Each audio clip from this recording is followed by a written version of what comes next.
Bold, daring, unpredictable. The Man from U.N.C.L.E. with Robert Vaughn and David McCallum. Friday at 8:30, 7:30 Central Time on NBC. Word Balloon is brought to you by the League of Word Balloon Listeners.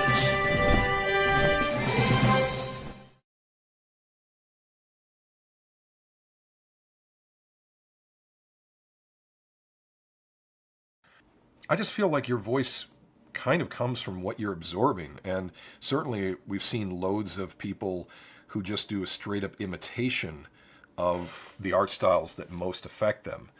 And I don't see a real downside to that aside from when you start just outright swiping specific compositions. But if you really like the way a certain artist has built their work, see if that can lend an effect on you with the way you shape your art style. Why not? I mean, I'm still reflecting the influence from the artists that affected me 40 years ago, and I don't see any reason to stop.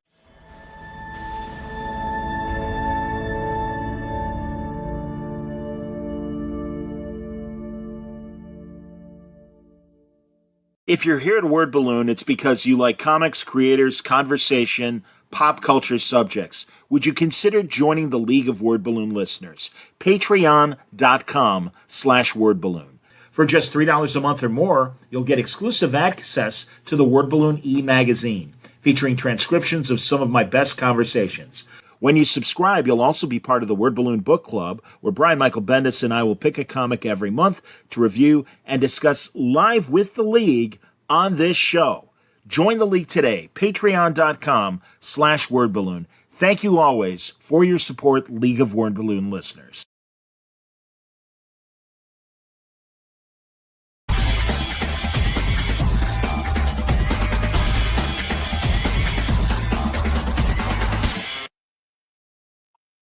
Welcome back, everybody. Time again for Word Balloon, the comic book conversation show. John Sutcliffe's with you. Happy to welcome back. It's been a while. One of my oldest friends in comics, B. Clay Moore. Clay, good to see you, man. Hey, John. Good to be here. Ben? Well, good to have you, man. I've been good. Excellent. Hey, you got some stuff coming up, man. I'm very excited for you. You got some cool comics, and you know, I always consider Clay to be part of the second wave of Image. Is that would you say that, Clay? Third? I would kind of say third wave, just because you had the initial burst of those guys, the original guys, and then there was kind of a feeling out process. So what interesting. between the original guys and then your generation, who was between those eras? Well, there was kind of a lull. When Jim Valentino took over as publisher, he started kind of stretching out and doing more indie and black and white stuff. And so it was almost like there was and then there was kind of the runoff of the original guys, where you had sort of imitation books, and it was kind of a mess for a while. So then when Jim took over and Eric Stevenson really kind of, those two guys took a hold.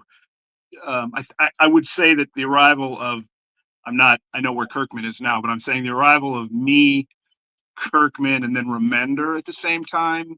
Sure. That we kind of, and because I was really working closely with Eric Stevenson in PR, I ended up actually handling PR and marketing for a while, but there was a vision there, largely frankly, I mean, it was an extension of what Jim was doing, but Stevenson had a broader vision.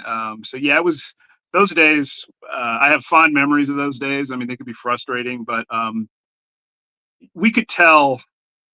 I mean, there were other good books. Jay Faerber a lot of guys were doing good stuff, but there was just like Kirkman, and then Hawaiian Dick. We fucked it up ourselves with delays and all this stuff, although maybe it still has life. And then anyway, Robert's success, and then Rick coming in with a whole bunch of new ideas and enthusiasm. There was a real, we knew we were trying to push in new directions. And I mean, I think that Hickman came in, and it's funny, there were a bunch of people who came in, Fraction, who Maddie too, Yeah. But everybody kind of knew there was. Yeah, we were. I remember I said one time to Stevenson that there's no reason. I mean, this is 20 years ago, but there's no reason Image couldn't be like the HBO of comics, which is to say, high quality genre stuff all across the medium. Um, Yes. so, frankly, I mean, that's kind of what it evolved into. I mean, so Yeah. yeah, but yeah, I mean, second wave in the sense of like the second like new direction, and it wasn't easy because so many retailers were stuck in the the grim and gritty and all the nightmares with that and everything. We would have retailers ask if we could, I don't know what Image's identity is, but I mean, it's been up and down. But I just, and there's no doubt that Robert's success with The Walking Dead, I think, convinced a lot of more than set a tone. I think it convinced a lot of people that they could come on, do their own thing at Image, use it as a springboard to whatever they wanted to, So, I mean, that's why you see guys like James Tinian and, whomever that are making. It's a great place to do that, especially if you have an audience. But it's a good place to build an audience. I mean, that's where I really started. Yeah. So, yeah. No, absolutely. And so did you take the PR job after you had submitted your Hawaiian Dick to them and everything? Or yeah, give me the timeline. This is actually funny. I don't know that I've ever really discussed the reality of this in public. But it's been 20 years. So what happened was, statute of limitations. Sounds like it's going to come into play. Well, I mean, I don't think of telling tales out of school, but so I had done an independent book with Jay Torres at Slave Labor, and it was an anthology, and so I got to meet a lot of people, see how the industry ran. Jay had done a book at Image called Monster Fighters with Francis Manifold when he was 19. And I knew all those Toronto guys, Ramon Perez and Kalman Androsovsky and Jay Bone and eventually Darwin and all those guys. So I kind of could see how things were working. So I wanted to do my own book, which became Hawaiian Dick. I originally I thought Hawaiian Dick would be a black and white kind of small indie book. And so I pitched it to Oni, where Jamie Rich was still there, and I knew Jamie, and I guess James was there. And then I pitched it to Slave Labor, and on a whim, I was in Chicago, and the night before, Jay Torres had kind of helped me polish the pitch. I give him credit for that. I'll give Jay Bone credit for making me stick with Hawaiian Dick as the title. But anyway, I went downstairs, and Image was set up, and I think maybe Jeremy and Matt Cashel, maybe not. It was around the time they did Paradigm at Image, and anyway, I handed it to Valentino, who was, to his credit, he was honest about this. He hated getting pitches at cons. And I remember I was like, well, and I remember him making a face, and I kind of walked off. And then the next day I came by and Stevenson was there, and I introduced myself, and I said I had handed this to Jim, and Eric immediately said, oh, I read that last night. I really like that. We'll take a look at it. And so a week later, I was in my day job, and I got an email from Image saying we want to do the book. I mean, we didn't know anything about, like, we pitched 3 issues. For some reason, we thought, 3 issues will be more likely to pick up because they have to print. I don't know. It was pitched it as black and white, but Oni had at the time had they were doing Sunday Color comics on their website, and so I had Stephen Griffin, the co-creator. I asked him to do some color strips, which is funny because when Eric emailed me, he said, I don't know if you want to do this as a graphic novel, whatever, miniseries, black and white. He said, we really like the color, so we think. And of course, Stephen actually ended up with 3 separate Eisner nominations for Best Colorist on 2 Hawaiian Dick series, which tells you how long it took, 2 miniseries. And he was nominated for the Russ Manning Newcomer of the Year award. But I don't know what we were. Anyway, I'm so glad that Eric made that suggestion, because the color and Stephen's work in that was such a huge part of whatever attention we got. Good reviews, options, sold well. I still, to this day, I get messages or emails from producers or writers or companies who are interested in the media rights, which has always kind of fascinated me, just because I don't think it's I mean, that's not why I created it, but anyway, so went to Image. Stevenson and I connected because we have a lot of common interests, similar ages. He spent time in Britain. He's a big mod fan, 60s pop culture. I mean, we had a lot of things that meshed. And we talked a lot about marketing and ideas to do stuff. And so there was a period where Eric and I were going to start our own company, because he was the PR and marketing coordinator at Image. Jim was the publisher. And like, I think Eric thought, well, there's stuff that he had his own ideas and stuff he wanted to do that might not fit with the vision Jim had. Sure. But he did actually, I mean, we had a company name. Eric was a big fan of what Stephen Griffin was doing. Stephen designed some logo ideas. Wow. Like, we had a plan in place. I mean, I don't think I've ever really discussed this. We had a plan in place where, and I was working a full-time day job, but I would handle basically the PR and marketing. I think he liked the way I had kind of self-marketed Hawaiian Dick out of the gate and everything. And I'd been in sales for years. I was a journalism major, so different from a lot of creators. I've never, I don't mind being out front or, talking to people and kind of hyping things. I kind of enjoy that part of it.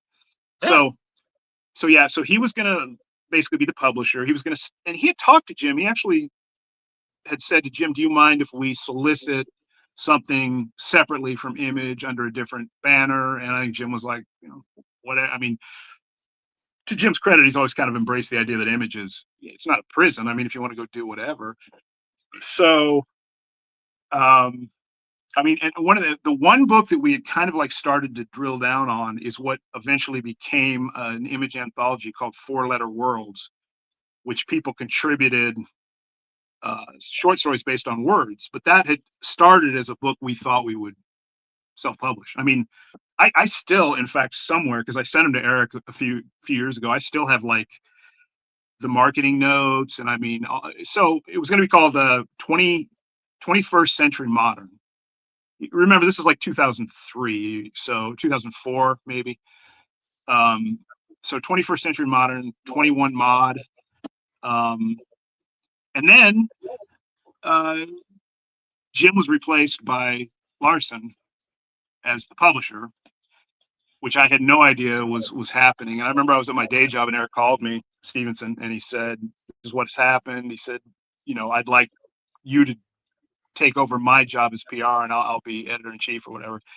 And so I had to write up like notes on marketing. And I mean, I don't know if I had to, it's what I did, gave them to Stevenson and Larson. And yeah, I mean, I remember talking to Kirkman and saying, hey, if these guys push the idea that because I was doing a sales job that I hated. And I remember saying, push the idea that I could take over marketing. And I remember Robert going, you want to do that? He's like, why? What's the, and I was like, I just wanted to be more involved in, the industry. So Sure. Yeah, so long story short, that happened. I spent about a year in the job, but at the time I was working from Kansas City. It was impossible. They're 2 hours behind me.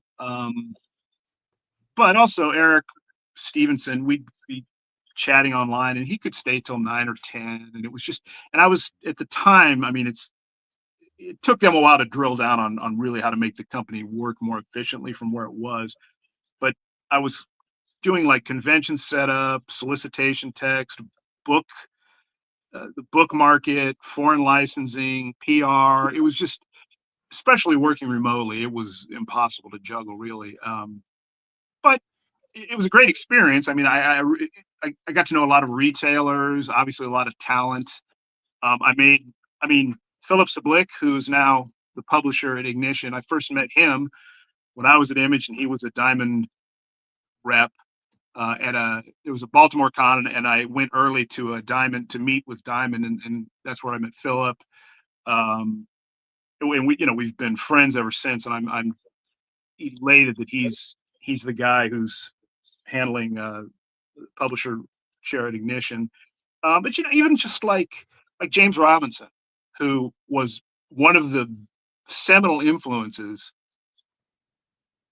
in my decision to keep reading comics and then write genre comics. Out of nowhere, I remember when I was talking to, as a guy who, the guys who really, or the creators who really kind of blew me away were all involved. So I'm talking to Warren Ellis and even just weirdos like Frank Cho, who I hadn't known yet, and I mean, God love Frank, but I'm just saying, shit, Bob Burden and Mike Barron. I mean, just weird.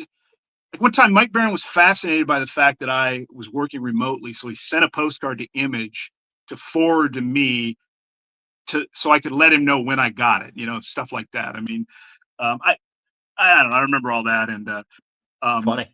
James, who, I mean, no joke, like probably the only writer or artist that contacted me that I was kind of like excited about, because Starman was the thing that, really got me reinvested in comics. And one of the guys at Image said, "Hey, do you mind if I give James Robinson your email address?" It's out of the blue. And I was like, "Oh, sure." So I know I'm rambling here, but you've got me. I mean, just kind of to give you an idea briefly of how. Don't kid yourself. People love this shit. Keep going. Of what it meant to me. So James calls me, and I had a letter published in college. I was like letter hacking, and everything was published, which I think means nobody was writing letters, but indirectly, and someday I'll tell this whole story, but indirectly, those letters led me into the industry.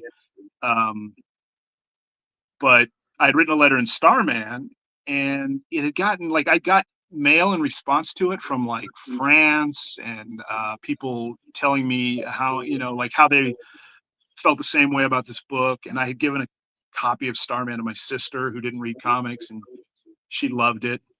They were other letter hacks, basically, or or just other fans that read your letter. Yeah, I guess. I mean, I got like 3 physical letters, because they used to publish your whole address in the letter column. Yeah, sure. I remember.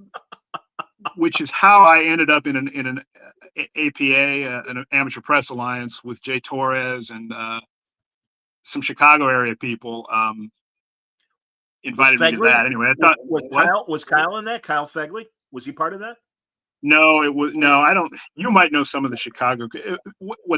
And I'm way off. One of the things that's odd about it is when I first met Jeremy Hahn, and when he was doing Paradigm, they were signing at my local shop, and they were members of that APA that I had kind of left, which was based in. I mean, it didn't make any sense. There were only like 23 members or whatever, but I met Rick Cortez, who's a digital effects artist in California, and Seth Jones, who ended up writing for CBR, was a teenager, and I kind of got, so I made a lot of friends that way, and Torres became one of my good friends. Good friends. We could. That's in case he's listening.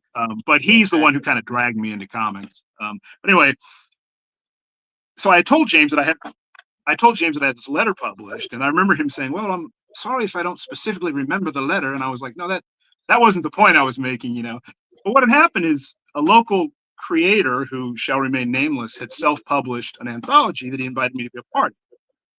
And I was never happy with the story. I liked the story, but I didn't like the execution of it, right? And I remember he would give me copies of this, and it wasn't really distributed or anything. I don't even know if it was in Diamond. Somehow, James had gotten a copy of it. I'm sure the creator probably sent it to him, and he had read my story, and he asked if he could make a film out of it, which, I mean, again, it's like, okay. I mean, he had just done League of Extraordinary Gentlemen, so he had like his Hollywood connections, and then he made comic book villains. So yeah, he kind of right. Which I enjoyed that movie, by the way. But great movie. Yeah. So anyway, it was crazy, So, and eventually he sent me a script he wrote,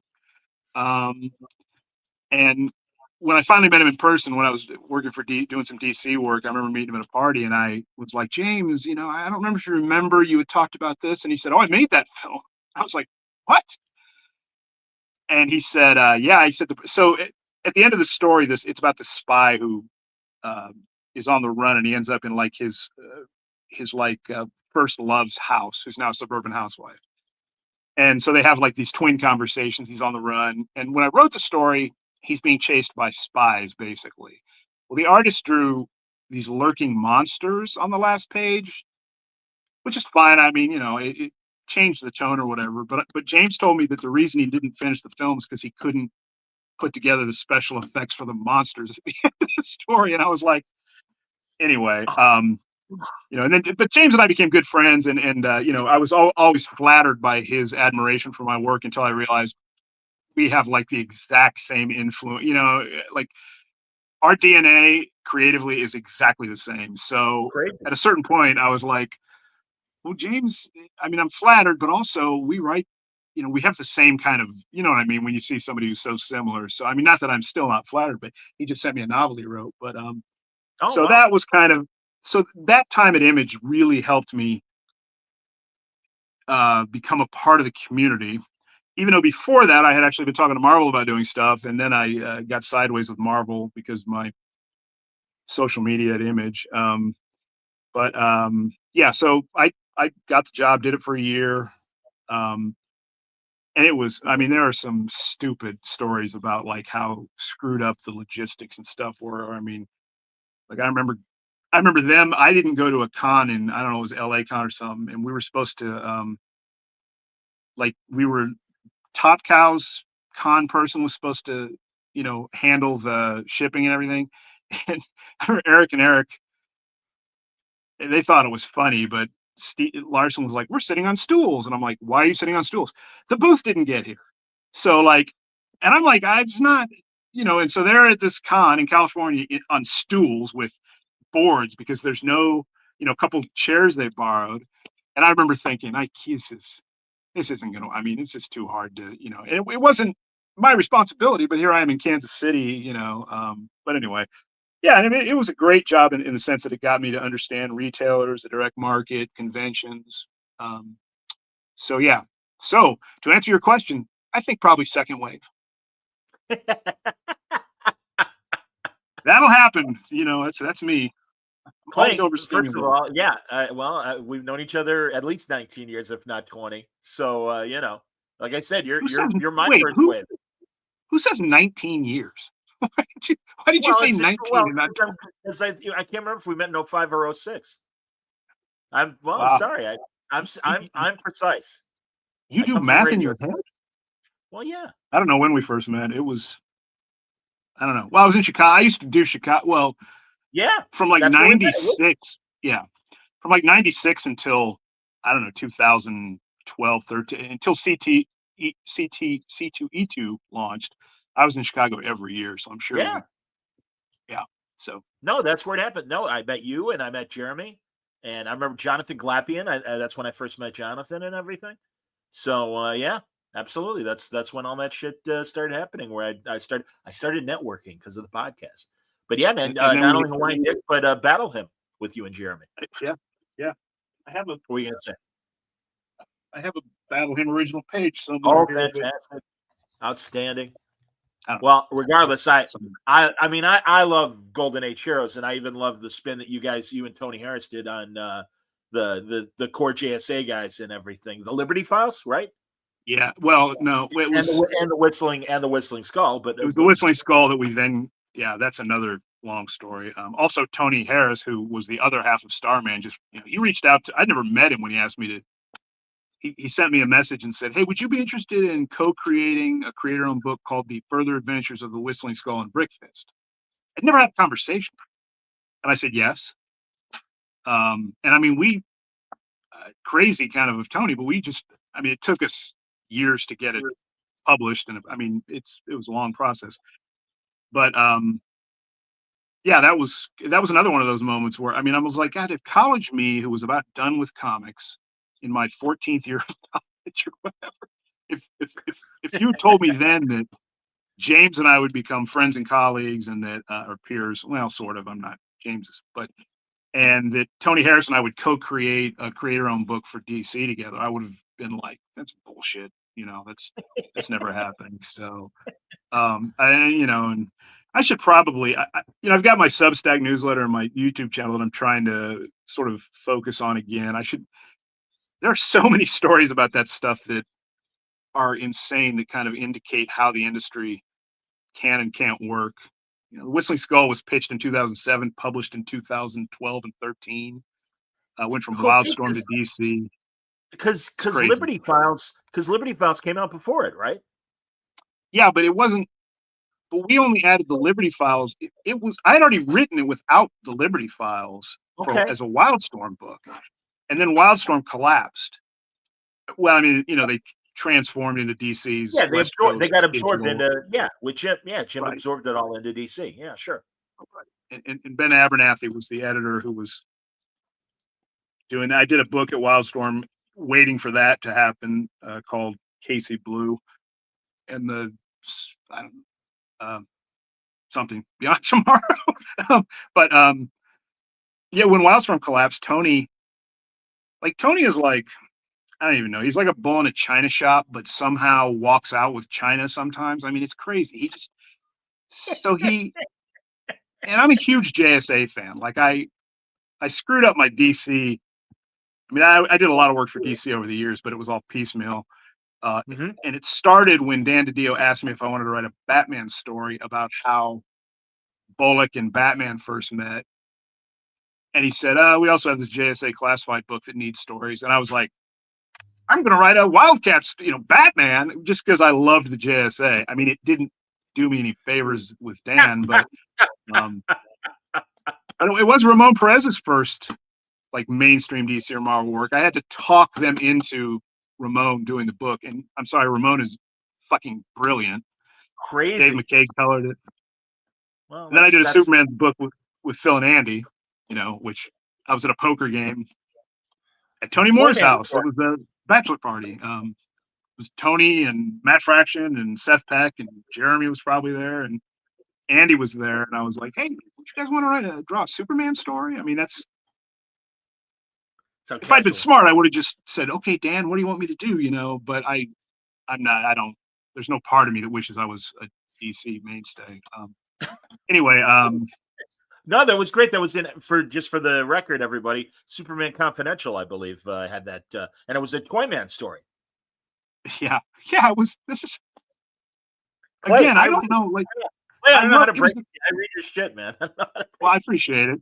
I wrote the origin of Toyman, which and the origin. No, it was the origin of Toyman and of Jimmy Olsen's Signal Watch. So those stories were out of continuity, but they weren't necessarily like Elseworlds or whatever. But it was only like much later when I saw somebody review it, and they were like, "Didn't Kurt Busiek already tell the story of the Signal Watch?" And I was like, "Oh shit!" So I remember, I think it was Kurt. Was he doing Superman? I don't know. Maybe I don't remember reading his story, but go on. But I remember I ran into him at a con, and I was like, "By the way, I did this story, and it didn't occur to me that somebody else would have told, a different." And I remember him saying, "That's the editor's job to." But anyway, sure. By the way, real fast before you continue, just a couple comments from the people. Pete Beiser confirming, yes, we love this shit. And Carrie has a couple comments. She says James Robinson wants your email address, no big deal, and states the obvious that yes, Phil Hester and Andy Parks together are magic. They are indeed. All right. Not only are they magic together as artists, but if you've ever eaten with them, it's an extraordinary experience. I mean, I will say that. Follow them wherever they go. Jason Latour one time said he wanted to create a comic book that was Phil and Andy food detectives, and they would get sidetracked every story by, Anyway, great. By the way, two of the best guys in the industry.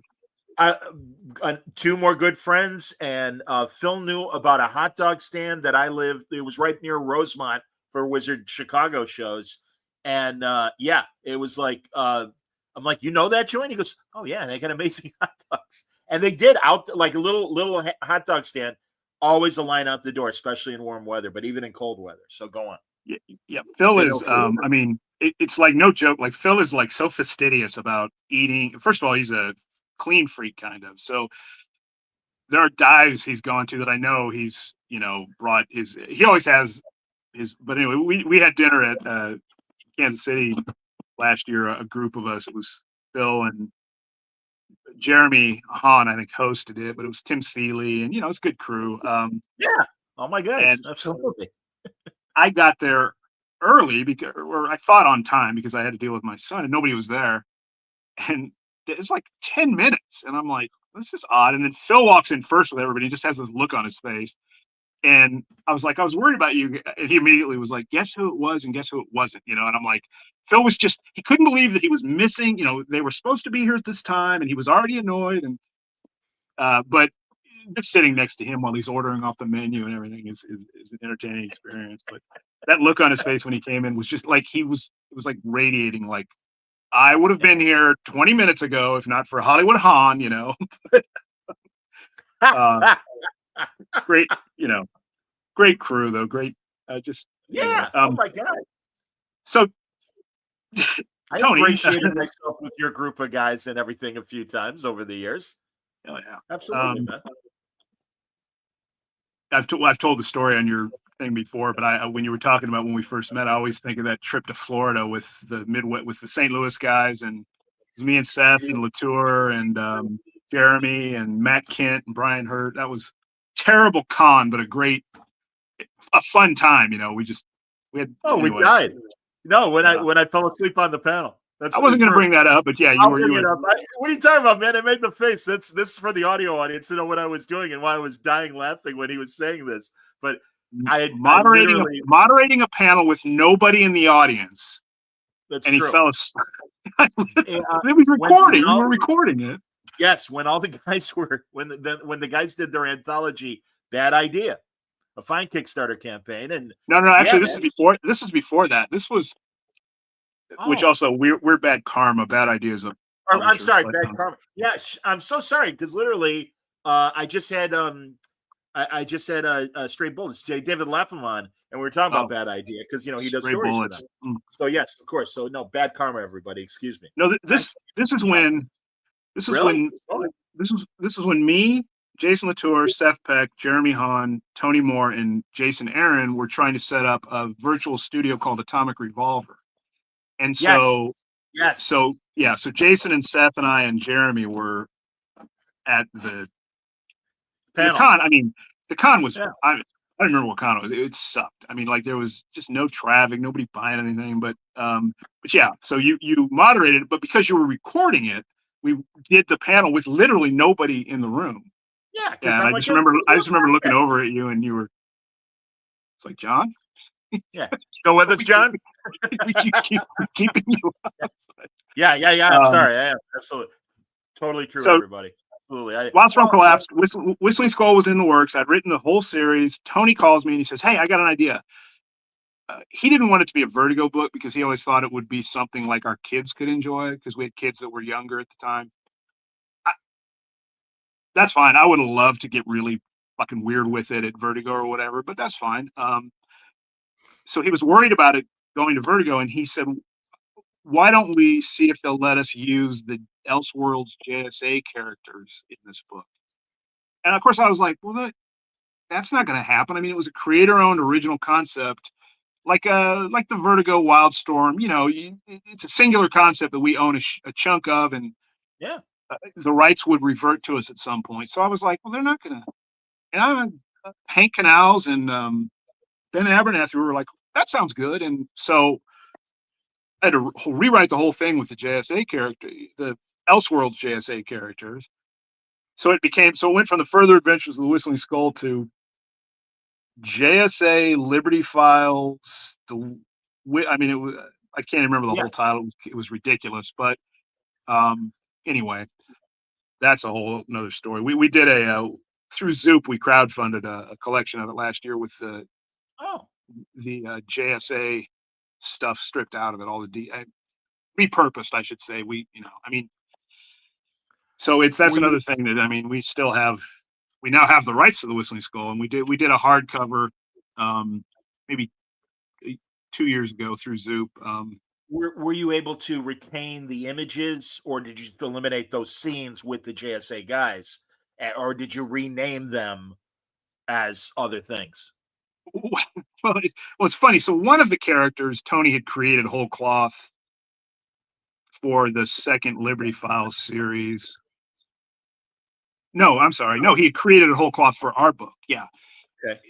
So it was like a version of Wildcat, but had nothing in common with Wildcat Okay. except being a guy in a cat suit, kind of. So like that, we were like, okay, well, I mean, I think anyway, I know we it's kept wild. that character the same. So the other characters, which were like again the Elseworlds Liberty Files versions of Their Our Man, costumes who's were my different. Yeah, go ahead. Our Man's my I've got like Our Man figures.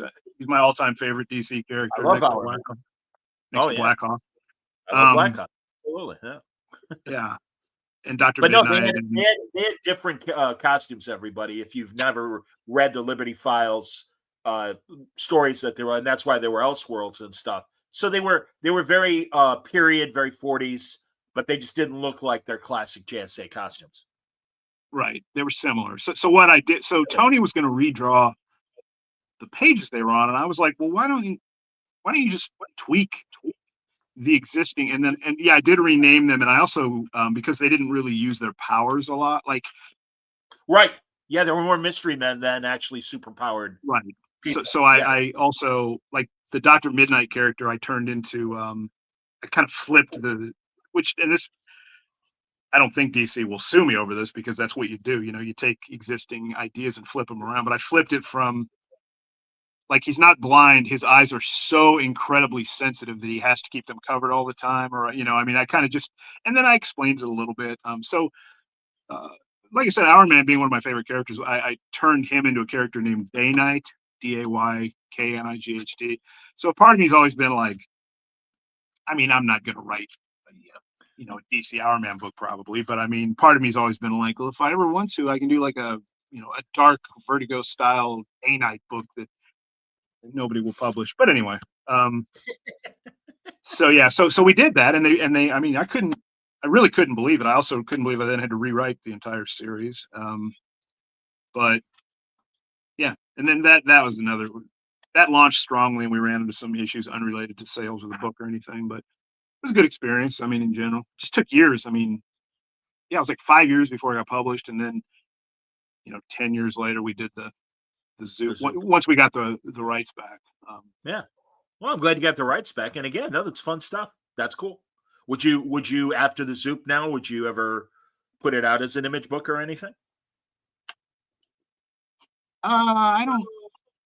The only way we might do that there or somewhere else, I think, is if we're going to tell new stories. Originally we kind of had an idea for like a 40 issue. It's a generational character, right? So they're like it flashes back to earlier versions of the same character, kind of like the Phantom or whomever.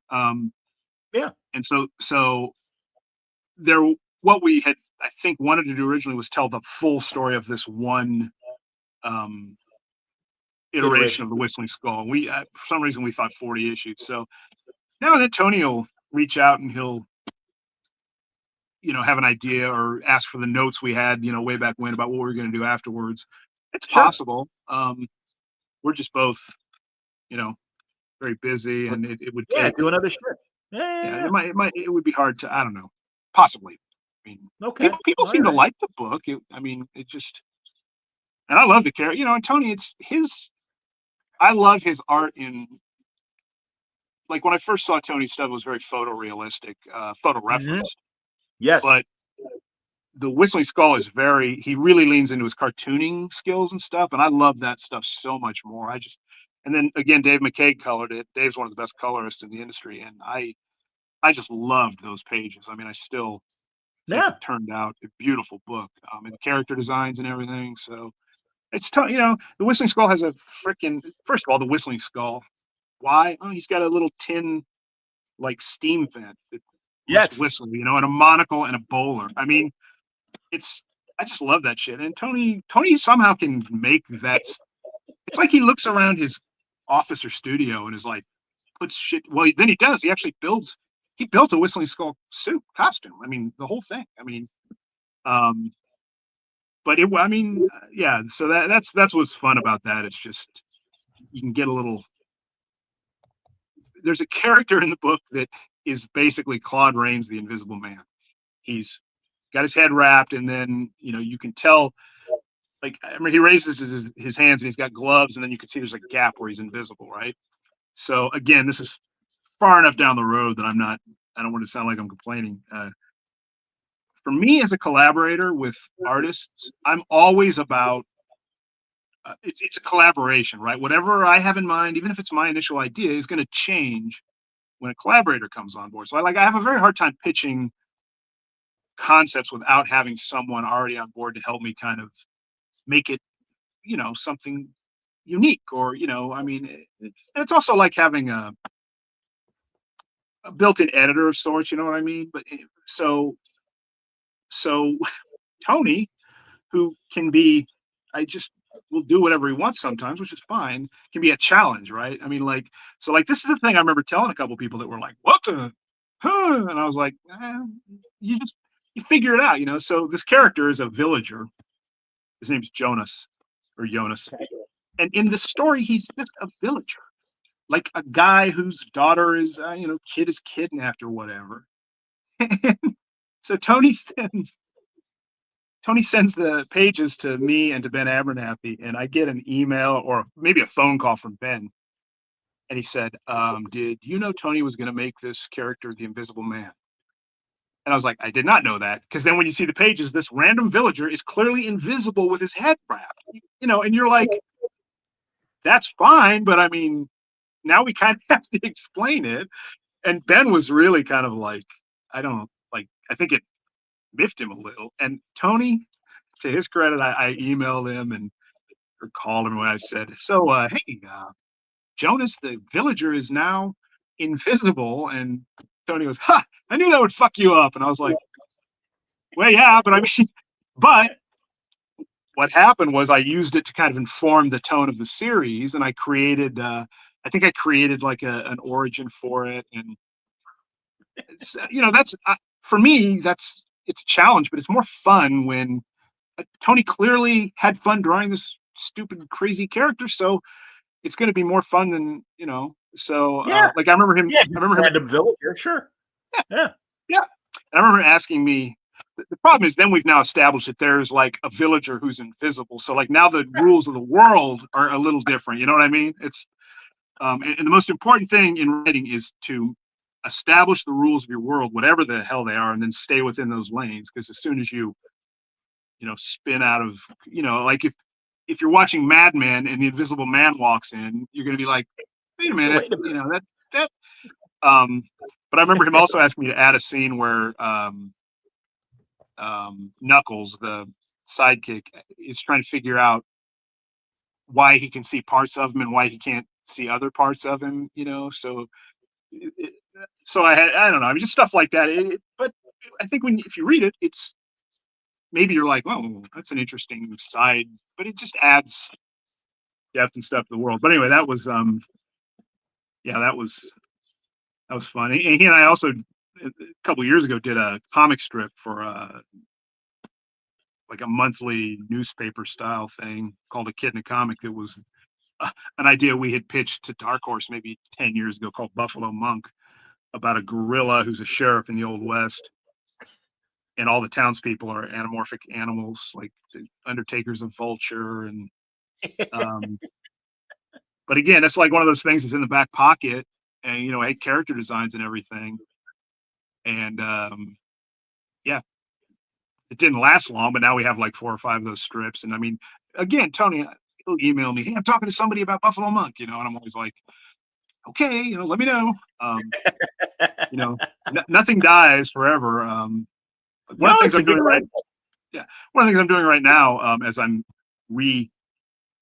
as I'm focusing more on getting back into dedicated creator-owned work and full time, doing that full time, is figuring out some of my older stuff that wasn't executed well or that didn't, see what we can do with some of that.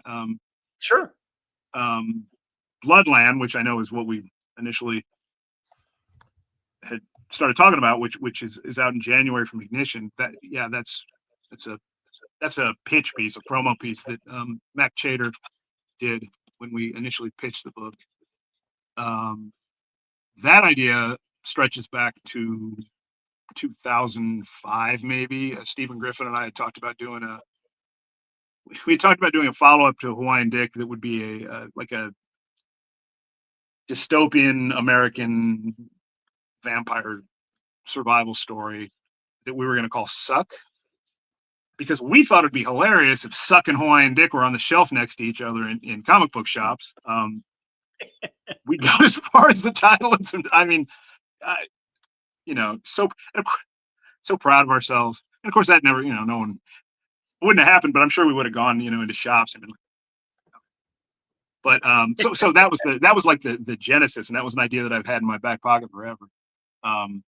It turned into a different thing, obviously, when Mac came on board. But Mac and I started plotting that pre-COVID. So it's been an interesting journey. I mean, before Ignition was really even established, Ignition has been in the works for a long time with friends and people I've known. So when we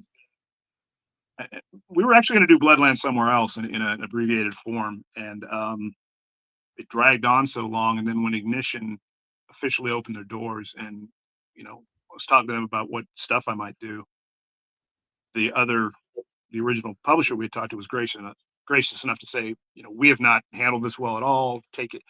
And so it went from what was going to be like 4 issues of a huge story. I don't know how we were going to do it, to it's 12 issues now at Ignition, to at least to start with. I mean, I would be fine, letting it run a little longer than that if it connects. But so yeah, Mac and I, pre-COVID, the real world. So like even when it was announced, I saw people that wanted to make clear analogies with what is happening right now. What's crazy about the key points of this book, which I've written most of the 12 issues, and Mac is drawn at least half the series. So this isn't something we just jumped on in the past year, really. It is crazy how many things that we thought were going to be outlandish and crazy in this book were reflected in reality, and not just politically, although definitely that. But when COVID hit, one of the problems I had in this book was to figure out how society could collapse quickly.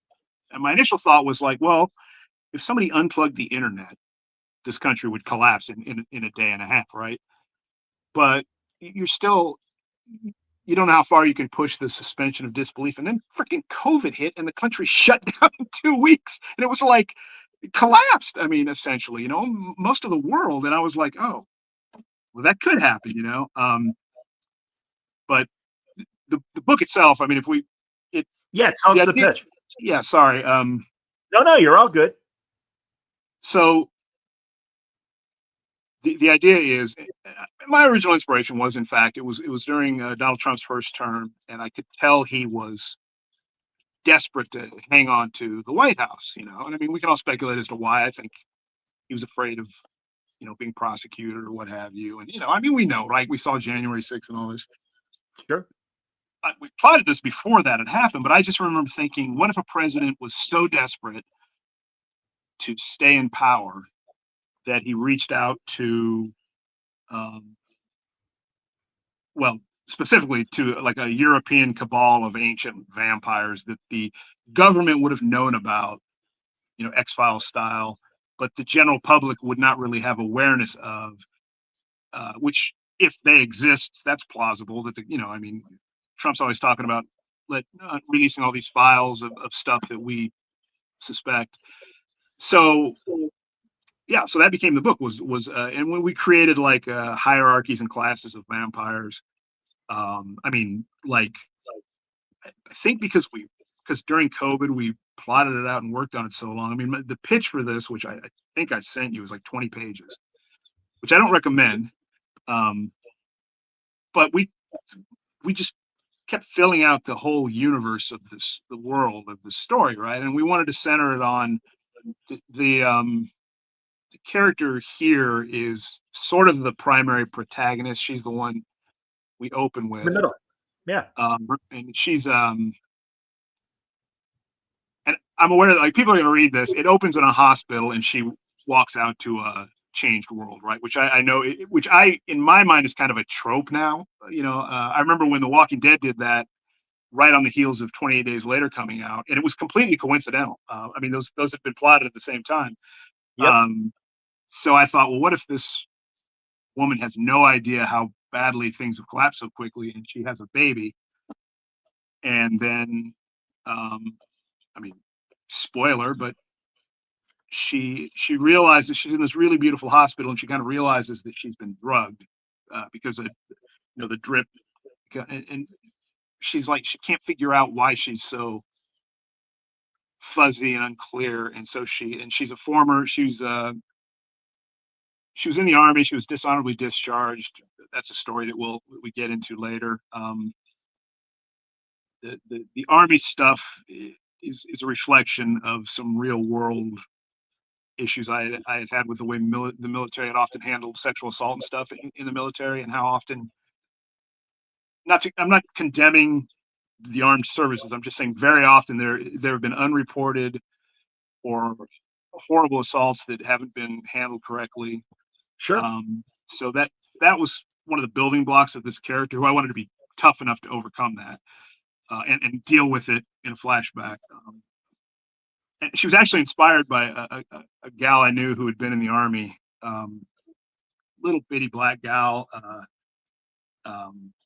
feisty. We worked a part-time job together, and I remember one time she had anybody who's been in the service. If you, for the most part, if you see them at like Amazon or wherever when they're working, you'll often see the military backpack, the camo backpacks they wear. They'll have their, I mean, which is, it's an identifying factor, but it's kind of cool, you can ask, oh, you were in the service or whatever. And so I mean, little bitty, like 5 foot nothing, skinny.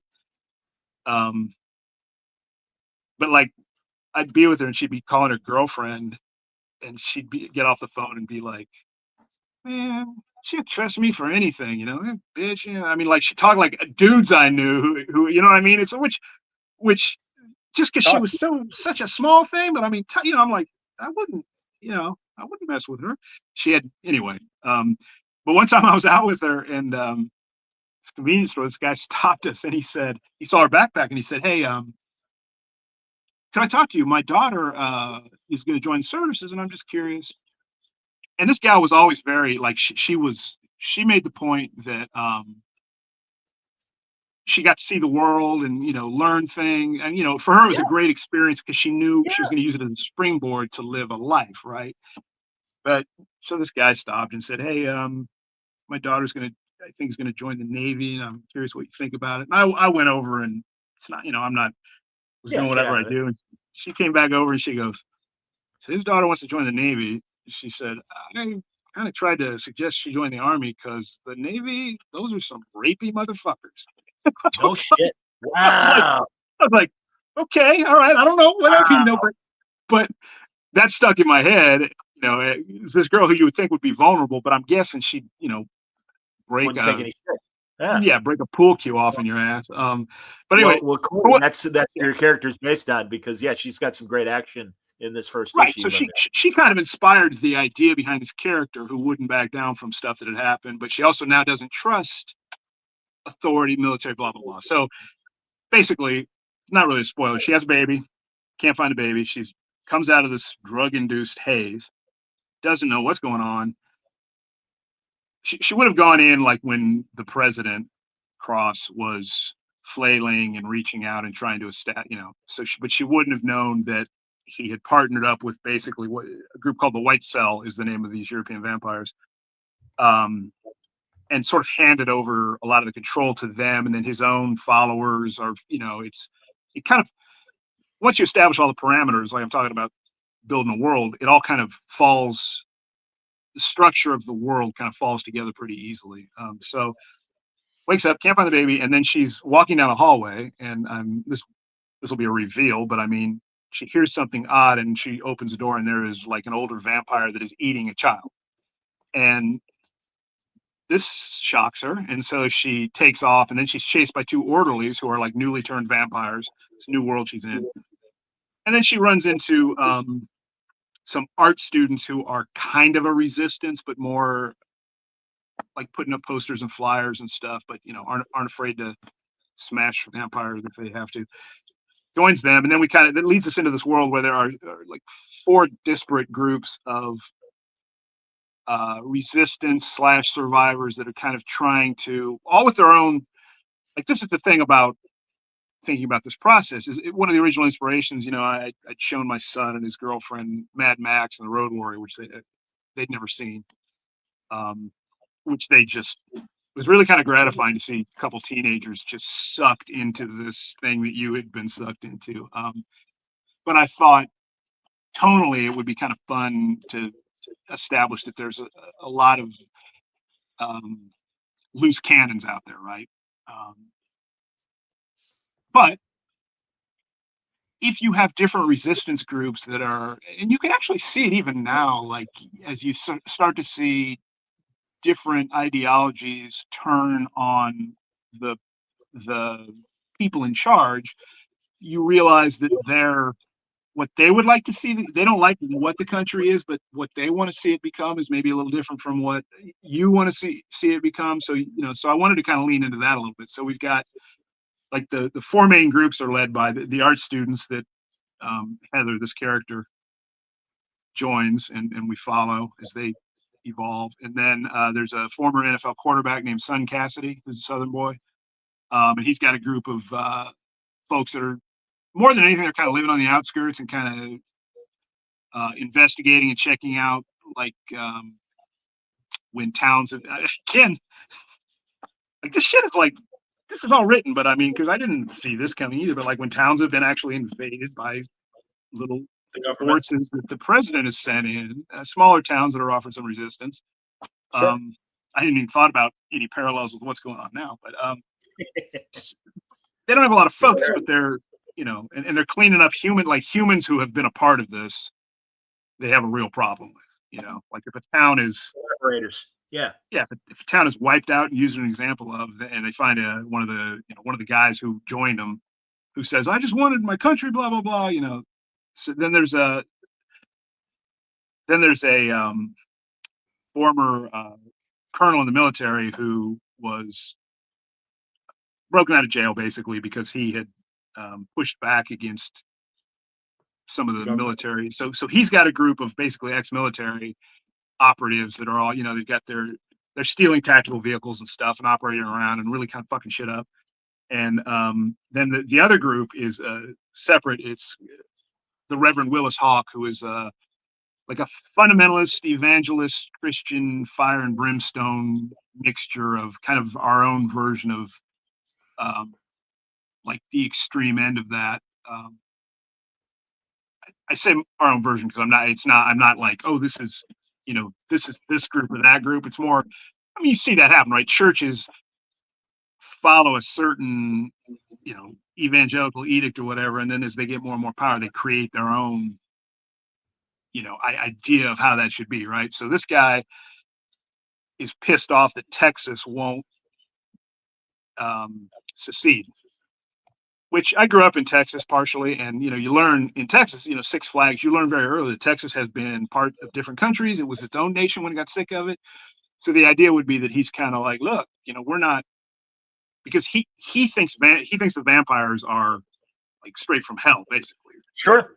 He's extremely right wing, over the top, too conservative, but he's not buying into the idea that we're going to let European vampires take over, right? Sure. So he tries to convince the governor, he's powerful church guy. He tries to convince the governor, Texas, we got to, and of course the governor's like, oh, it's not going to happen. So what he does then is he, not only does he revolt in Texas, but he ends up, basically goes church to church, and recruits people for his Fist of God is the name of his group. And when I say recruit, you either join up willfully or else they're gone, church burns to the ground, and so he's like a kind of an X Factor character, I mean, like he's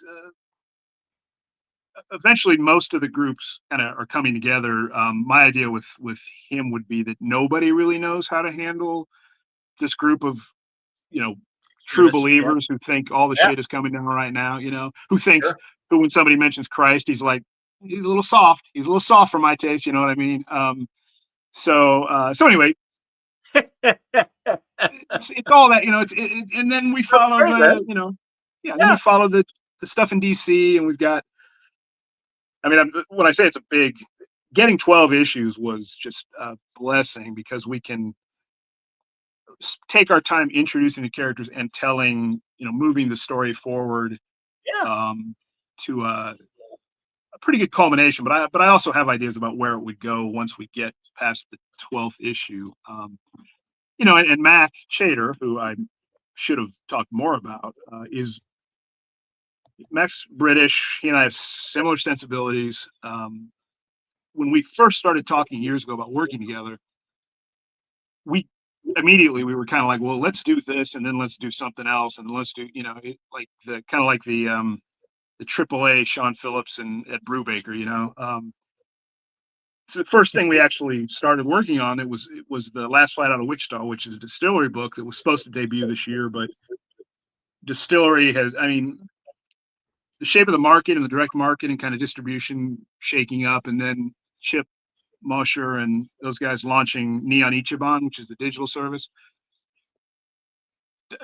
Distillery they're still a going concern in releasing books, but they had to kind of took a step back to refigure how they were going to move forward with things. So we'll get to that. We've got, most of the series is done. I sent you, I think, the first issue. Yeah. No, I got both first issues. They're great. Yeah. So that's a. I didn't realize Mac did both. I wasn't paying attention. Yeah. So that's awesome. And Mac had done a couple Dark Horse things with Brian Wood a while ago, and he did he's done fill-ins and things here and there. It's interesting because Mac he's not like a kid, but because he started off doing a lot of gaming and film stuff or commercial, whatever, he's still like developing as like he just keeps getting better and better at a point when a lot of people kind of plateau. And I like some of the Ignition guys have the sales guy talked to me when I was in New York, and they're just like they're blown away by. I don't know that Ignition knew how good Mac was going to be once we really got rolling on this book. They should always trust me, but everybody's response to what he keeps turning in is, and Last Flight Out of Wichita, I think, as well, is just, that's set in 1977, Wichita, Las Vegas. It's a crime thing. It's great. So he's so much fun to work with, and we have such shared ideas. Yeah, there's his cover for the first issue, which is awesome. We've got a folder, digital folder, so it wouldn't be here. It would be of ideas that we've kicked around and started to flesh out, that we want to pursue here or there. And what's great about Mac is he has a lot of his own ideas that are like sort of pitch lines, what I had an idea about this, and he has enough faith in me that if it clicks, that I can thread everything together, and then he doesn't mind. It's not nothing's precious for either of us, so we can kind of shove things together and turn it into, like I said, a collaboration. After Bloodland, we've got a couple different things we've talked about. One thing in specific that I'm really trying to get done, hopefully through Ignition, that I would definitely want to talk to you about, but I don't want to get into it right now. But no problem. Anyway, it's been great. So that's, and then I'm doing a couple other things already that are in the works for Ignition. I mentioned Philip as a publisher. Jamie Rich is the editor-in-chief. Jeremy is the creative director. These are guys I've known since I broke in, and there's nobody. And Eric Gitter is the founder of the company, who used to handle Oni's. Like, he's the guy who got a Scott Pilgrim movie made. Atomic Blonde, those things. Extraction. So what's great about Eric is that, and the reason that I've, he pitched Hawaiian Dick as a streaming show with Glenn Mazzara and the Hober bro. I mean, like, just a phenomenal pitch that was right around COVID. I mean, to this day, it's the best anybody's ever pitched it. Billy Smoke that Eric Kim and I were supposed to do at Image was optioned years ago as a Matt Fox vehicle. The point is, what I liked about Eric right away is that he didn't go to Oni and say, "Hey, comic books could be movies. Let's do this and this." He went to Oni and said, "You've got a lot of different stuff. People come to me looking for material. So what I can do is take the stuff you've done and, fan it out and talk about it." I mean, and I've always, when people are skeptical about, oh, it's just, an IP farmer, this or that, I'm like, no, like, he's smart enough to understand that a lot of the things that get traction in Hollywood or whatever are not things that right away seem like, home run movie or TV ideas. Like I mentioned Hawaiian Dick all the time, only because it was optioned by New Line. NBC optioned it.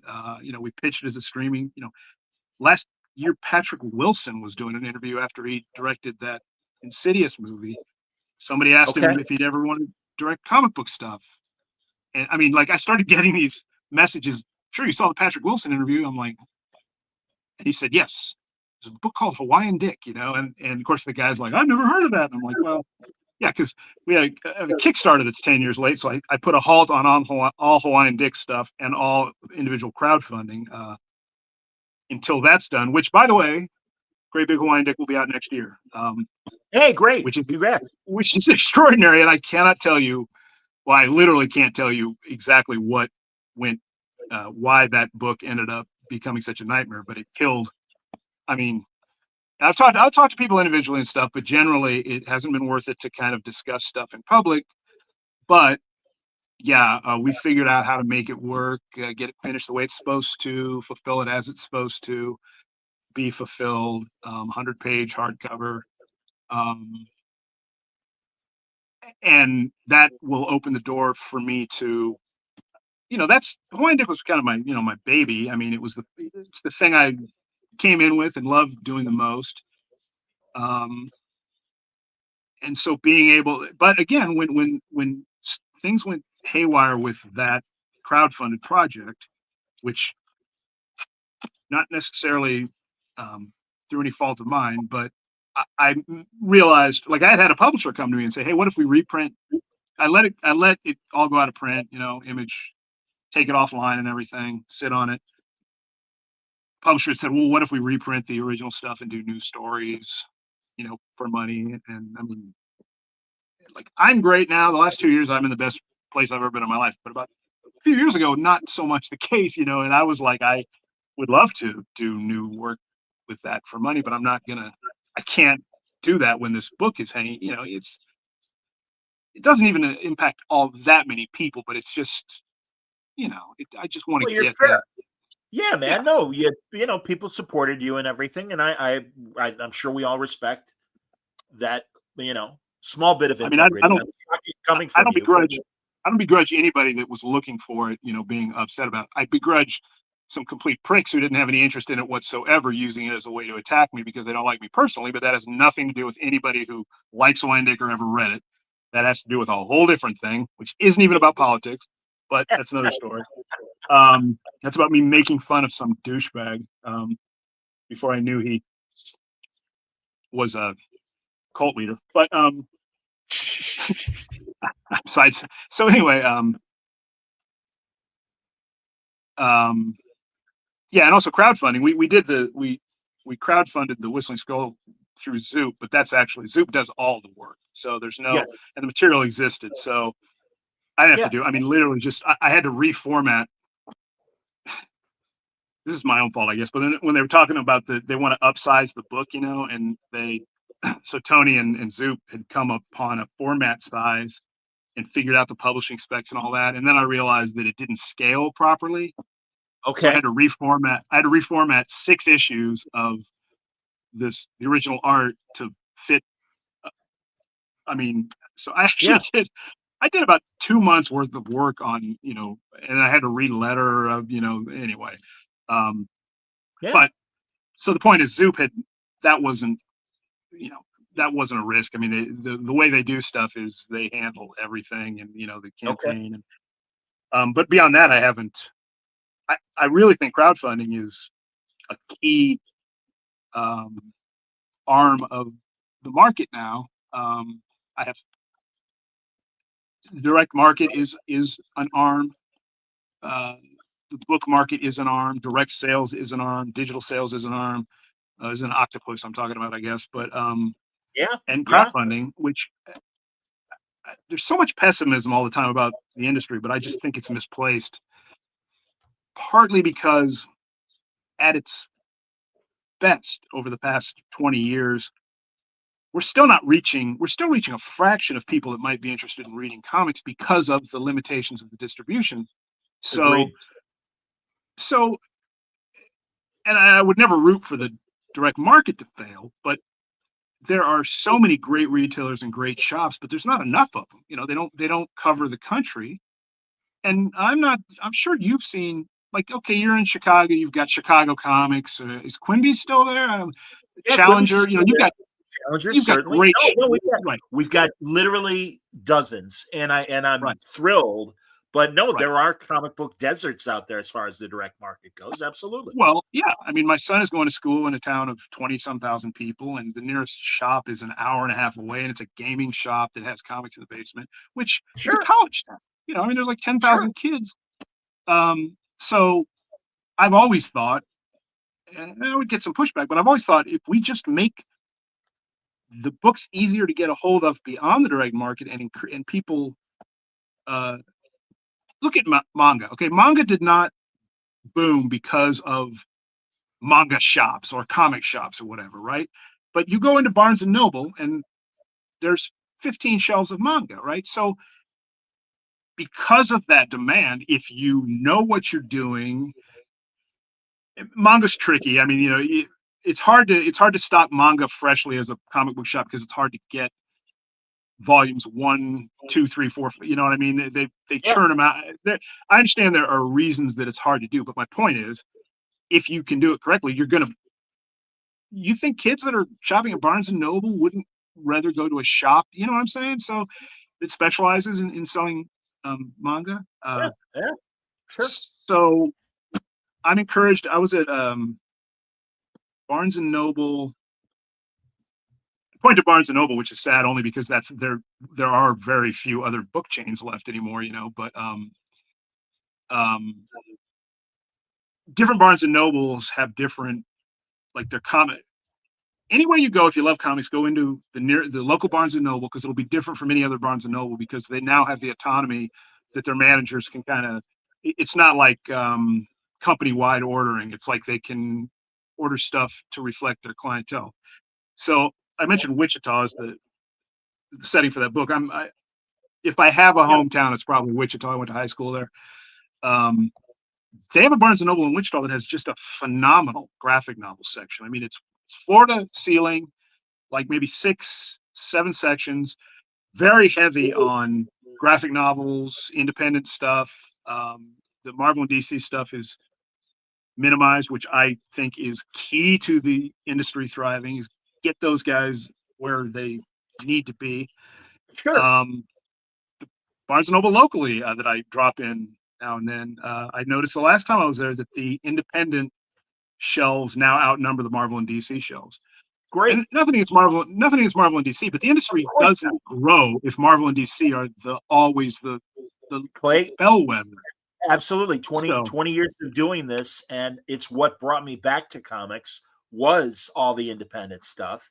And yeah, I agree with you. And again, it's also there are studio. I mean, and again, that's not the purpose of creating the new stuff, but they're, DC has Warner Brothers, Disney and Marvel are, synonymous. If anything, you might get, other exploitation through these independent books. Walking Dead's a classic example of that. The Boys, and that's the thing. And that's where the new ideas are coming from, is from the independent stuff.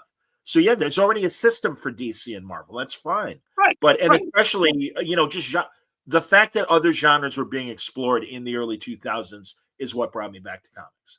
Right. Well, and I hear that all the time. I mean, Hawaiian Dick may not be like a staple of the average, mainstream comic book reader, but so many people that still talk about that book are people who don't really read a lot of comics, or else you'd have like someone's girlfriend would go to the shop with them and be like, "Oh, that's pretty," or which happens more now, I think, than it did in 2003 or four, because those things really kind of stood out. But I remember Rob Guillory, who did Chew with John Layman. I remember him telling me one time that, like, making a point, and I've known Layman forever, and I had known Rob before they worked together. But I remember him pulling me aside one time and saying, "I just want you to know that that book is kind of what pulled me into wanting to do my own thing, realizing, that you could do." Um, so, so anyway, Yeah. I in a lot of shops. I was in Denver. My daughter lives in Denver. I was in there not too long ago. I went into the shop, and if this is what you want, that's fine. But I went into the shop, big shop, uh, lots of comics, trades, toys, which is fine. I mean, like action figures and stuff, Sure. Star Wars, Marvel, and DC. I realized when I'm in there flipping around that it is literally 95% Marvel and DC books. I mean, conservatively.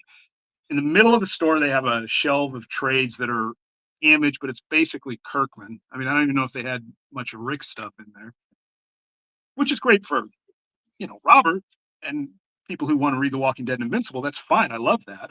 But suppose they go in there and are like, "Oh, this is different," and then they turn around and they're like, "Well, where do I go from here?" And the answer can't be, "Oh, Superman, and whatever." I mean, so I was really, I mean,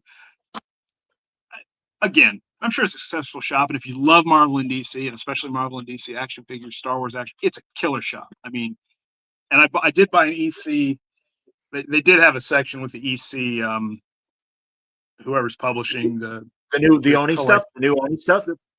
No, no, no. Oh, the classic stuff. Right, they're doing paperback reprint anyway. Oh, okay.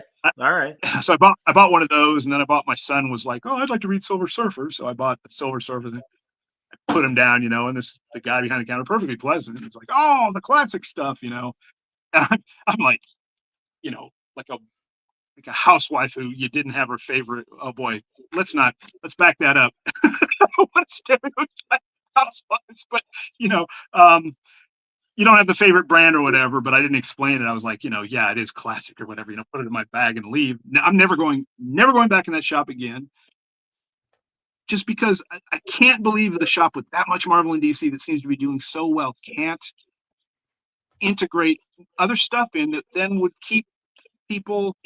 A lot of people stop reading Marvel and DC because I'm not shitting on Marvel and DC. If you love that stuff, you love it. But They outgrow there's it. a reason. Yeah, but if you're tired of it, or you get confused by it, or you want to move on. Yeah. So of course, then we went to Mile High, and I was just like, which I don't think I've ever been in Mile High before, even though I've never been. How is it? Was it cool? It's a little overwhelming. I bet. I've known Rowan Rosansky for like 20 years. Chuck Rosansky's daughter, and I remember her explaining to me how the collection came about and everything. It's literally, a giant warehouse with That's the name. maybe 100,000 things that haven't even been shelved yet. It's pretty cool. I mean, you walk in and there's there are people coming in and they're like, "Hey, will you take a picture of me by the case with, Action Comics #1 or whatever in it?" And I went with my son and my daughter and her fiance, and they're not like huge comic. They appreciate geek culture to some degree. My daughter loves. She and her they just got married, so her husband, they love Naruto, and it's like this generation of these kids. It's all kind of scattershot.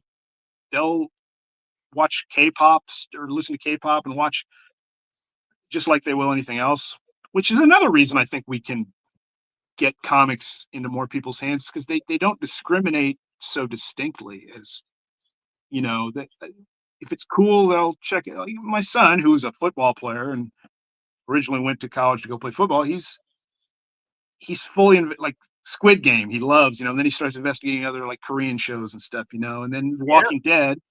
he loved the Walking Dead show. So, and Tony Moore, he's known Tony since he was born. So I bought him the phone book, and Tony signed it. And I wouldn't call him. He's not like I was, in terms of how much comic shit I read, but he's open to it, and he's not. His roommate is from a small town in Colorado. Beforehand I saw he's got a cowboy hat, looks like he wrestled. I'm thinking small town, whatever. Nice looking kid, but you've got the stereo. You're like, oh, he wants to be a game warden. So I'm like, oh, it's probably this. My son texts me. He's like, yeah. He goes, my roommate's really cool. He loves anime and wants to do anime voiceover work. And I'm like, what?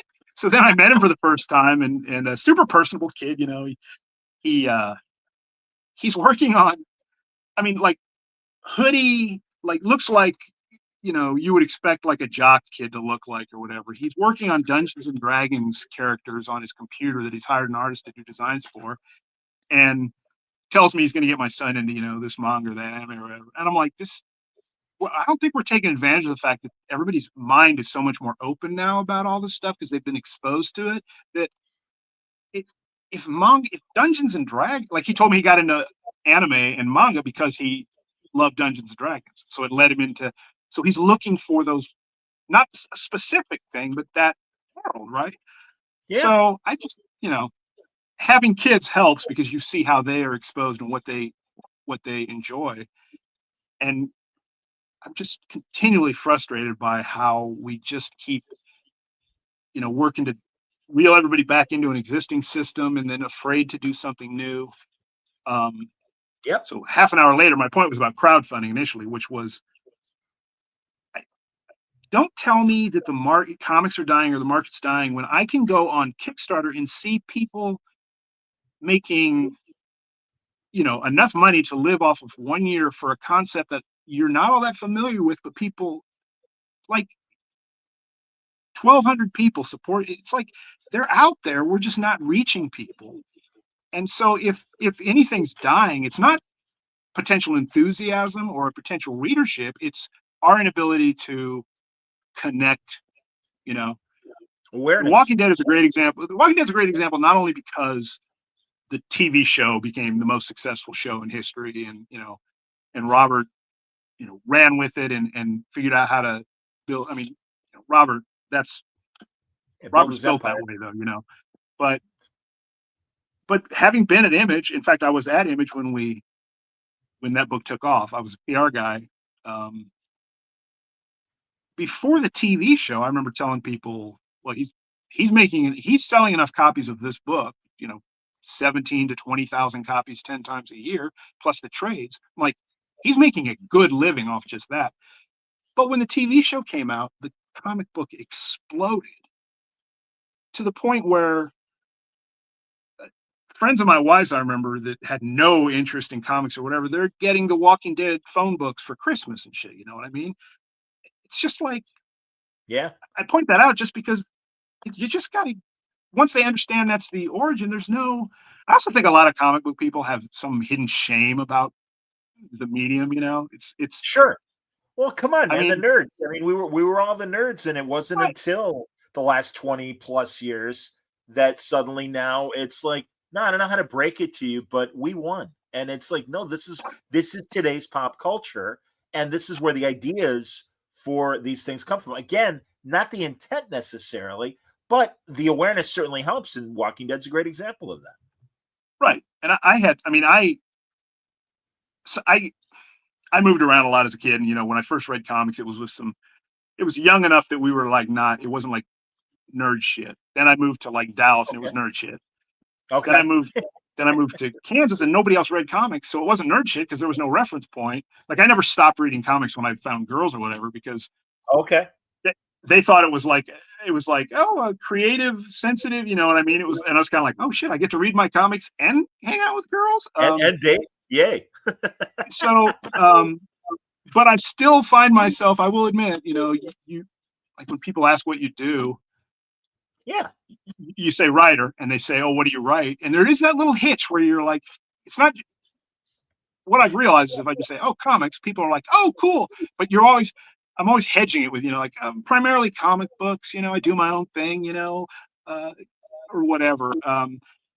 So yeah, I think to some extent we've got to get our We're the last kids. generation, Clay. Truly, Gen X is that where some of the people within our and I'm broadly speaking, because Clay is slightly younger, we're younger enough, but no, people are in that age group and everything. Some people understood and certainly are aware, and their kids, if anything, have made them more aware. Or the CW shows, the basic cable shows like Walking Dead and other shows that have been based on comic book things. Now they get it. But we were that last generation of, again, that some people thought we were nerds. I only had a handful, like maybe 4 other friends that really read comics. Most stopped in junior high, and I stopped in junior high and really didn't come back until college. I always say it was that Rolling Stone article about Frank Miller and Dark Knight, and went to it's funny, Fraction was living in Bloomington, Illinois.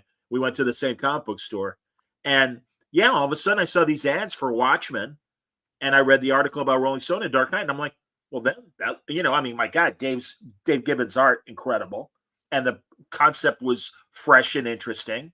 And then Dark Knight, and goddamn, I'm buying Rolling Stone, trying to stay hip on the music and everything, and here's this Batman story, and I'm like, oh, well, I like Batman, and this sounds really cool. All right, I'm in. You flip through it in public, and you're like, Batman, and then you take it home, and you're like, no, it's so funny. My cousin, we were having lunch yesterday. When I worked at Sporting News Radio, there was a guy. My immediate boss, was a comic book guy, about 10 years younger, and was always like, hey, when you go I was working 4 to midnight. And he's like, if you go to the store, bring your books in because I just want to see what you're reading. I'm like, sure, no problem. So there was a guy in Master Control, an engineer, who was, a little bit younger. And so he's like, and he's a big Zappa guy. And he goes, oh, did you buy little comic books today? And I was like 40 at the time. And I'm like, I don't know how to break it to you, but I'm very comfortable with what I read and what I like. I go, I'm really sorry you're insecure in your world. I'm a proud geek. Yeah, I really was. And I'm just like, so you're not into this. That's fine. I go, what about you and your little message boards about Frank Zappa? Well, that's music. That's different. I'm like, no, that's a different kind of art. Right. Yeah. And he tried to apologize. It was great because about 20, he's like, hey, I just want to apologize. I'm like, no, go fuck yourself. You're being sincere. That's okay. We don't have to be friends. I go, we'll work together. Fine. I said, but I know how you feel. Fuck you. No, that's your workplace conversation. No, go fuck yourself. It's fine. We were peers. I wasn't talking to a manager or anything. And I'm just like, hey, well, also, my God, I worked at a music station, and the station manager there was really anti-nerd stuff. And it's just like, hey, dude, I don't know how to fucking break it to you, but again, we won. This is today's pop culture, like it or not. And he's a moron. He still can't find his own asshole with a funnel. Forget about it. I was telling Alex Grecian, who love Alex. Miss Alex. Is a very successful novelist by any metric. Left comic books and went in the novel world, and all he did was succeed. So good for you, Alex. Right? Absolutely. But he has this weird. He has this weird. I mean, I guess it's the nature of creative people in general, but he has this almost self-deprecating. There are so many times where I've been like, first of all, I don't know anybody that doesn't like Alex, but he suspects maybe people don't, right? I mean, he's an honest guy, a good guy, and a terrific writer. His book Red Rabbit last year is phenomenal, and I have the sequel, which he was kind of sharing with us as it went along on my bedstand, that I haven't started because I have so much trouble focusing on a book that I want to, But I mean, I'm telling you, like Mike Mignola reached out to him and Matt Wagner, and he'd be like, wow, I just got a message from these guys how much they love my book or whatever. I'm like, yeah. And I'm always like, what Mike Mignola, for all that he is, thinks you're a real writer. I mean, like, that's the thing. I'm always like, I know that we write comics, and I think comics is even harder to write than most things because of the parameters and everything. But there's still that thing where, like, peers don't look at Alex and go, oh, what's the last comic he did? Rasputin or whatever. They're like, no, he's a fucking real writer. We're lucky that he's slumming with us sometimes, And I mean, I promise that's the mindset for so many people. So Matt Wagner and, I'm talking to James Robinson, right? He calls me about this book he's written, which I think he's doing the Amazon thing. So I mentioned, because I talked to Alex. Alex lives close, sort of, and Okay. Seth Peck. Seth Yeah, is doing a book at Ignition. It's going to be right. Hey, awesome. Oh, I'm so glad to hear that, man. I love Yeah. Seth. Absolutely, another good guy. Seth loves being an English teacher. Like, he worked his way to find that part, and he loves it. But I think he's one of the best. He's one of the funniest people I know. But his ideas are great, you know. So we're always like trying to.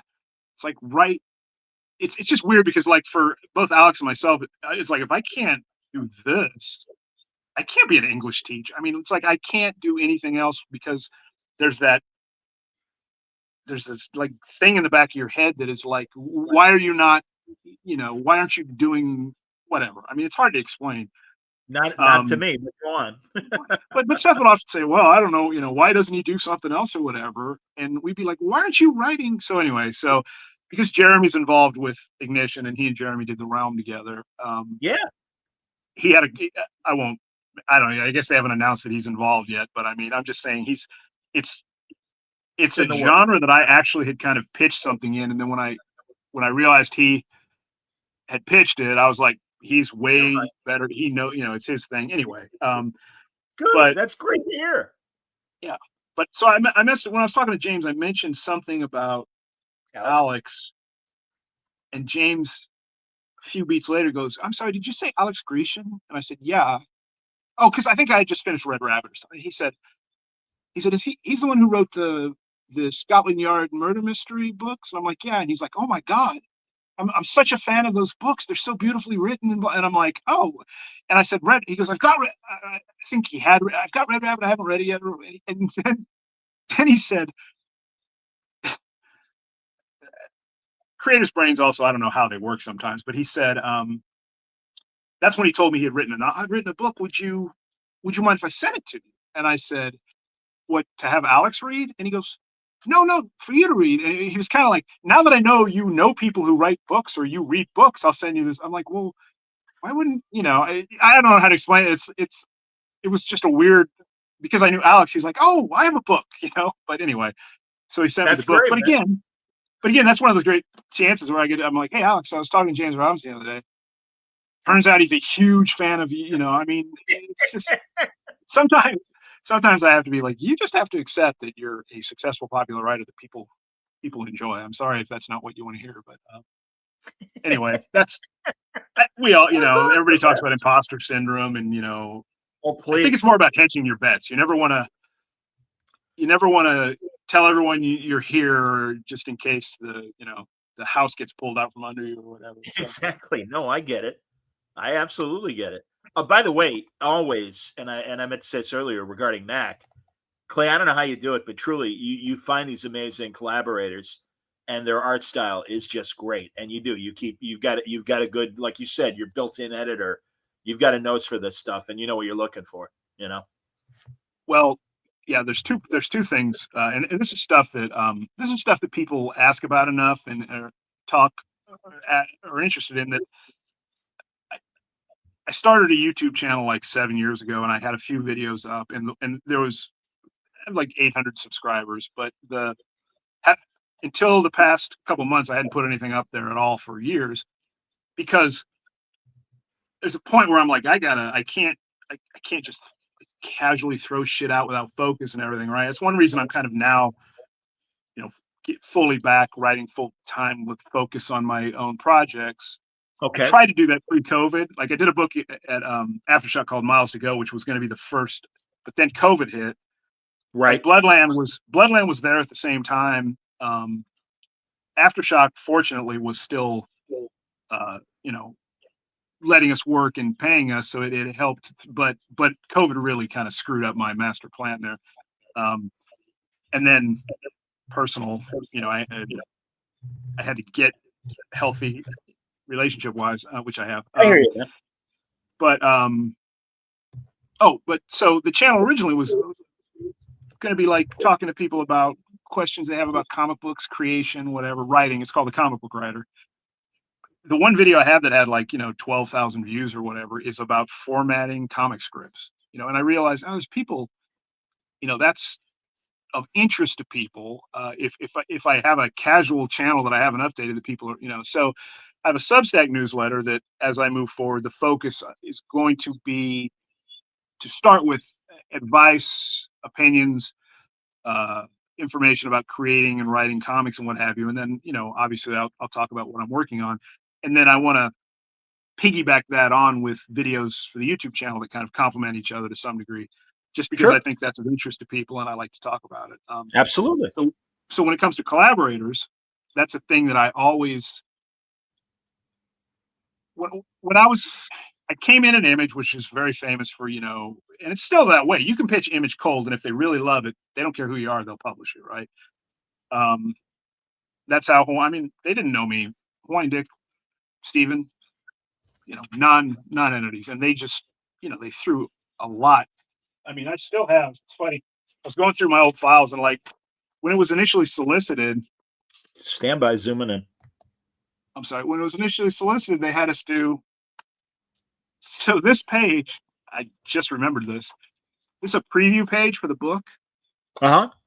We hadn't done the book yet, so Steven actually drew this scene. Oh, wow. For Diamond, and I had to figure out where this would fit.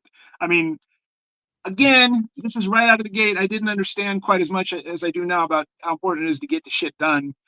Because the Image at the time they bumped us up a month when we weren't done yet. So the third issue was hopelessly late, and then but the point is they gave us a lot of support out of the gate for something.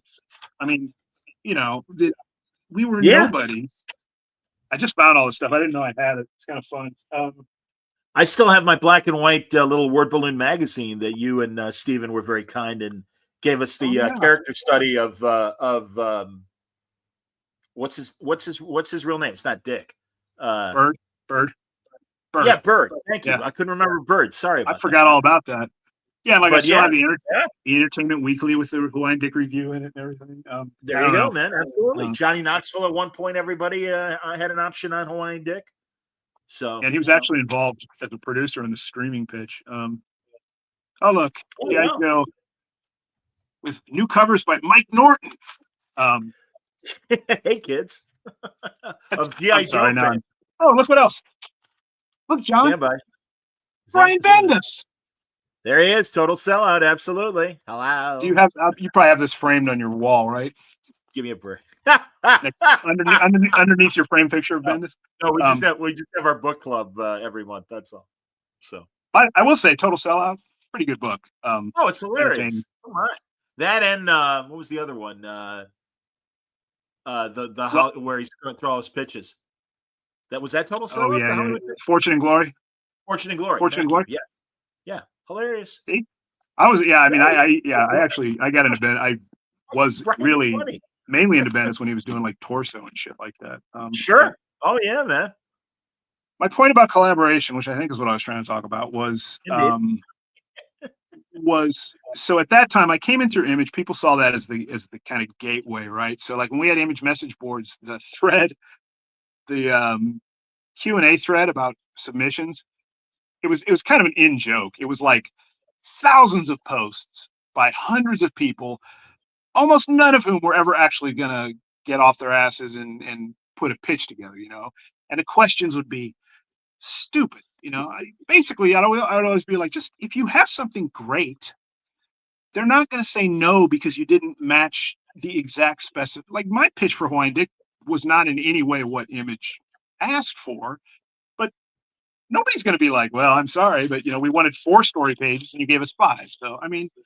So then when I was at Image full time, and I was at the time when social media was you were more capable of communicating with people. I was very vocal about it. And so I had a lot of people, and a lot of people who, went on to become creators, very successful creators, because not just about like how good an artist is or whatever. For me, if you meet somebody who's a writer or artist who wants to get into the industry, you can almost tell just from conversations. You get a feel for their skill level. I remember when Steve Orlando was a freaking like teenager, just hanging around tables, just like it wasn't even like a serious, like he was just a kid, you know what I mean? But you'd be like, oh, that kid's pretty sharp or whatever. I mean, to the point where when he pops up, I might have given him advice, but he's not one of those guys that I was like, oh, so when he Watch out. pops up, I'm immediately like, Steve, what the fuck?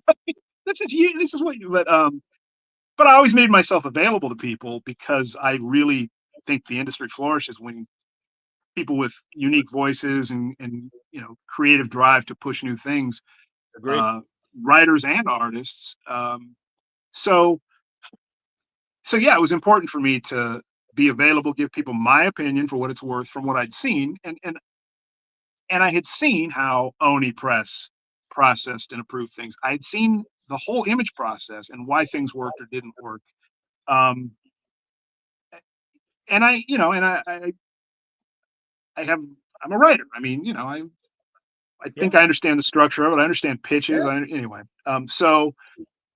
But a lot of people would come and, what a lot of writers or aspiring writers will do is find somebody willing to work on something with them.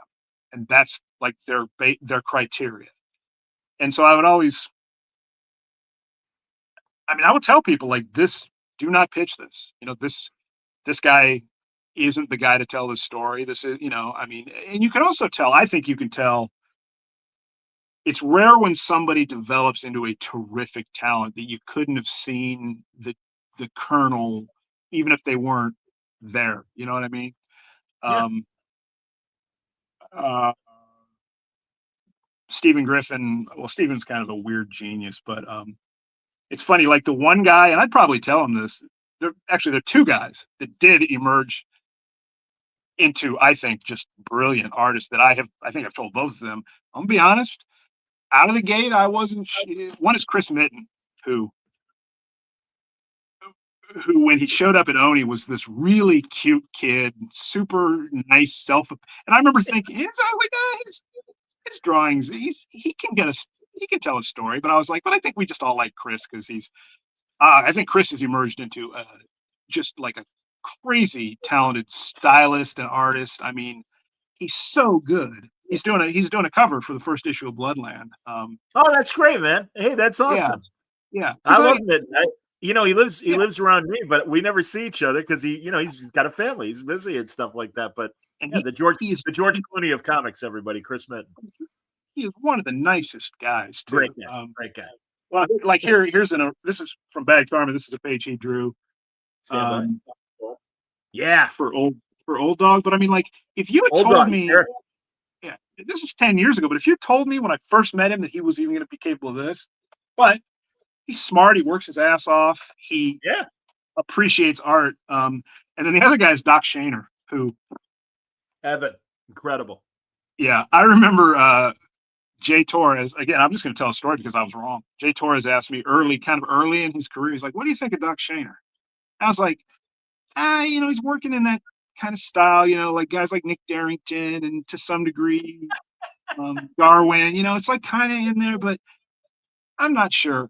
But oh my God, I mean, he emerged. I mean, that guy and he's so well suited to the books that he does, and another great guy. But I mean, yeah, I wouldn't tell a story if I hadn't told him. I was way wrong at one point, But anyway, the point is, if I see that spark and somebody's really driven and they listen, and I'm not. I think I know storytelling, comic book art, and everything, I mean, but like a lot of guys, I'm a writer because I got tired of drawing and not getting better because I didn't have because I saw the nerds in the corner of the uh, selective art class or whatever. I'm dicking around talking to the girls, and I'm like, well, those guys over there in the corner with their heads down doing, and I'm like, oh, they're getting better and better. I did a comic strip in college, but I just anyway.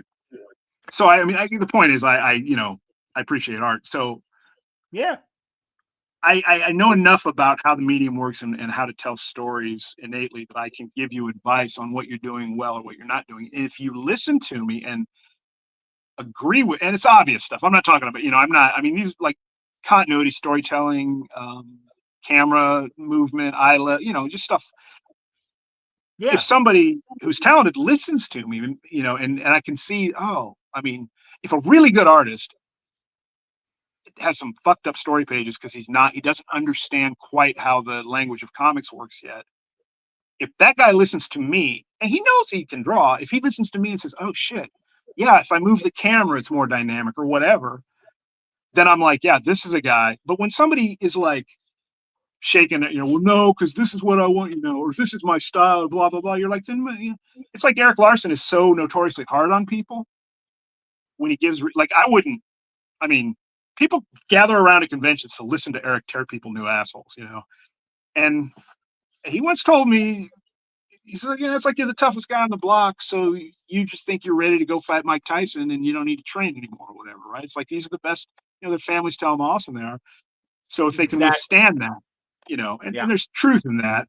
But I also think he took a little pleasure sometimes in watching people melt into puddles. But anyway, so what I'm trying to say is, so with collaboration, man, first of all, don't come out, don't say you've got this idea and this is what you're going to do, right?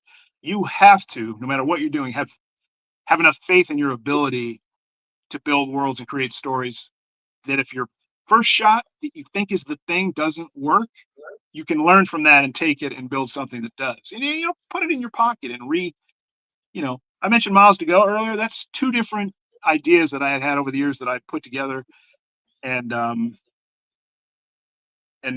into something different. So yeah, don't be married to an idea.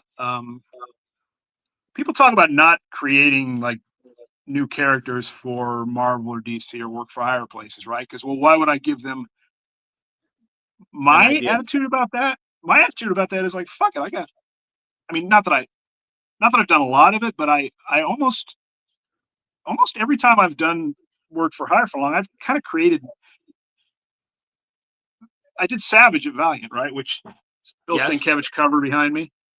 That was something I had come up with completely before Warren Simons, the editor, asked me. It was something I had pitched him at Marvel.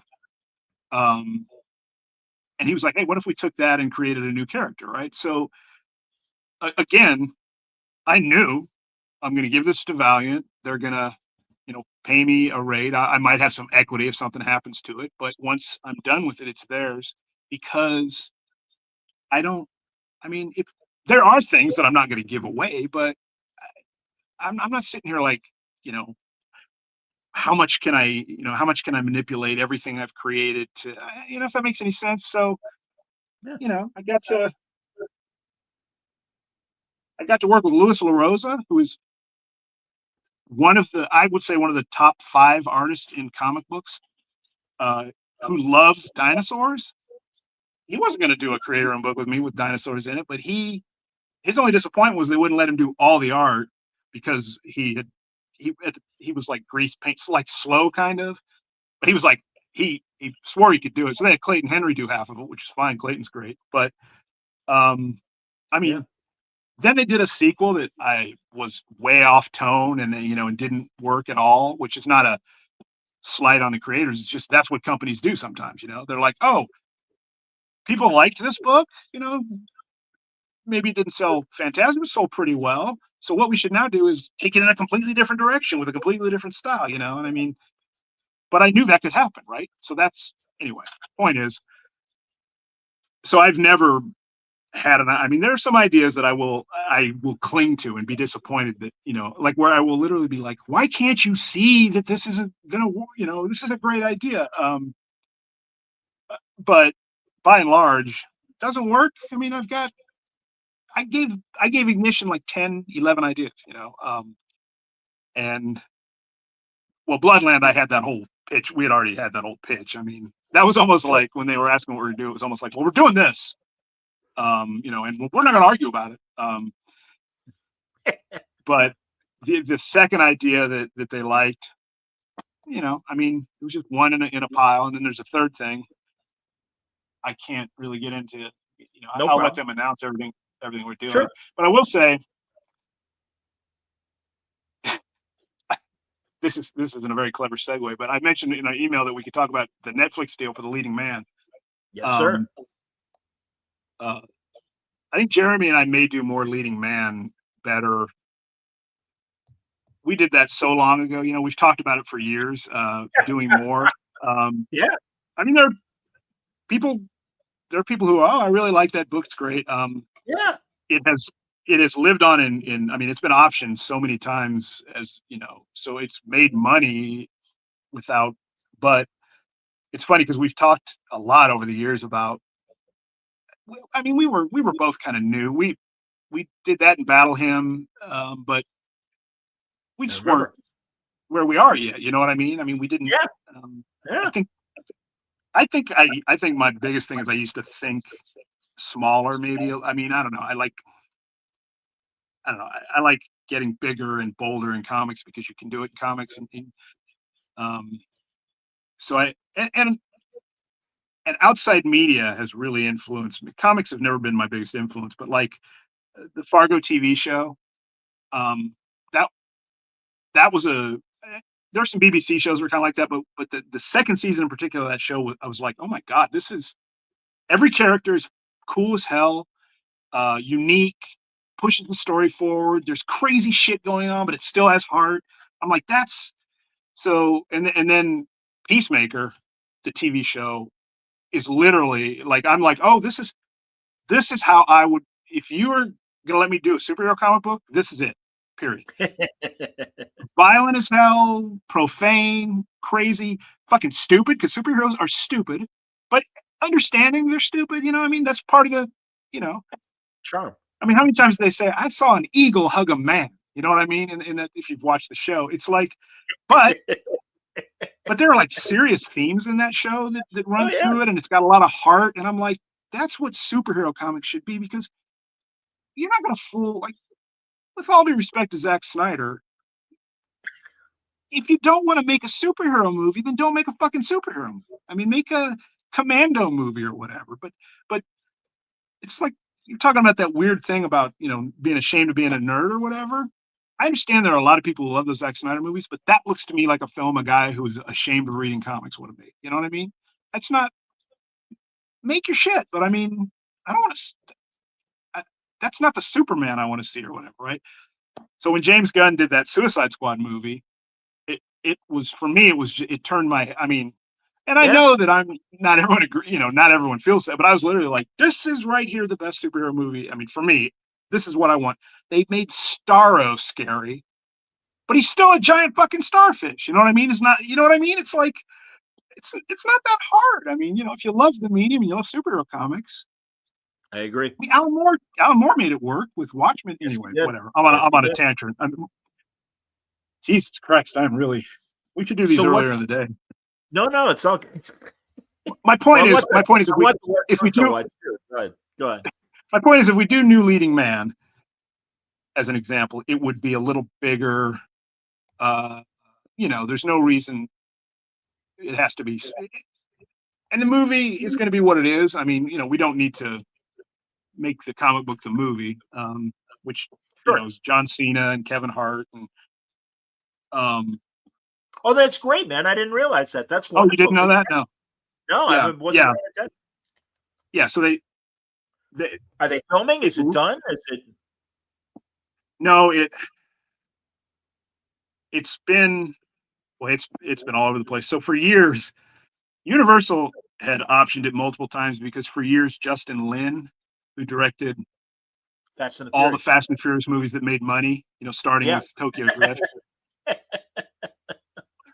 Justin Lin has literally made Universal more money than his movies have made more money than any movies in the history of Universal. Like his worldwide box office is something like $2 billion or whatever, or more than Wow. that.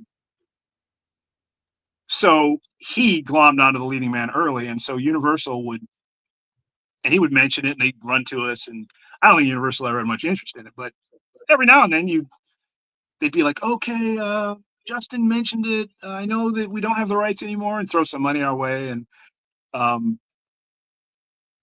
but then when that fell through, we went like Jeremy and I went out to Hollywood one time, and we're on the TV set with an actress about turning it into the leading lady, and I mean it went round and round.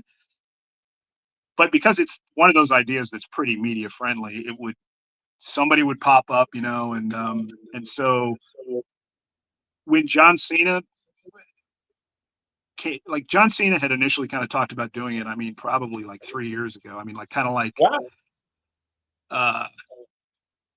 and I'm a John Cena fan. I mean, I'm not, I mean, like Peacemaker is the thing that I kept showing to people who didn't like him, and I'd be like, yeah, I mean, first of all, he seems like a great guy. I mean, legitimately, like a good guy. That helps. But he's like, I've heard people say he's now kind of what we always wanted The Rock to be, which, he's got texture. I don't know. Anyway, because they had asked us, well, first they asked about The Rock, and I'm like, well, I'm not gonna. Yeah, I mean, obviously, I remember one Would time you saying, want The Rock to star in your movie? No, I don't think yeah, so. but people That's say that okay. sometimes, because they want to hear you react. It's like, hey, would you be okay if they gave you $500,000 for this? You're like, Exactly. well, I just have to let them know. But Fine. like Hawaiian Dick is at a point where I'm kind of like, if it happens, I want it to be right. You know what I mean? But The Leading Man, I told a producer one time, I'm like, if you put a dog in it and sell it to Disney, go ahead, because then I can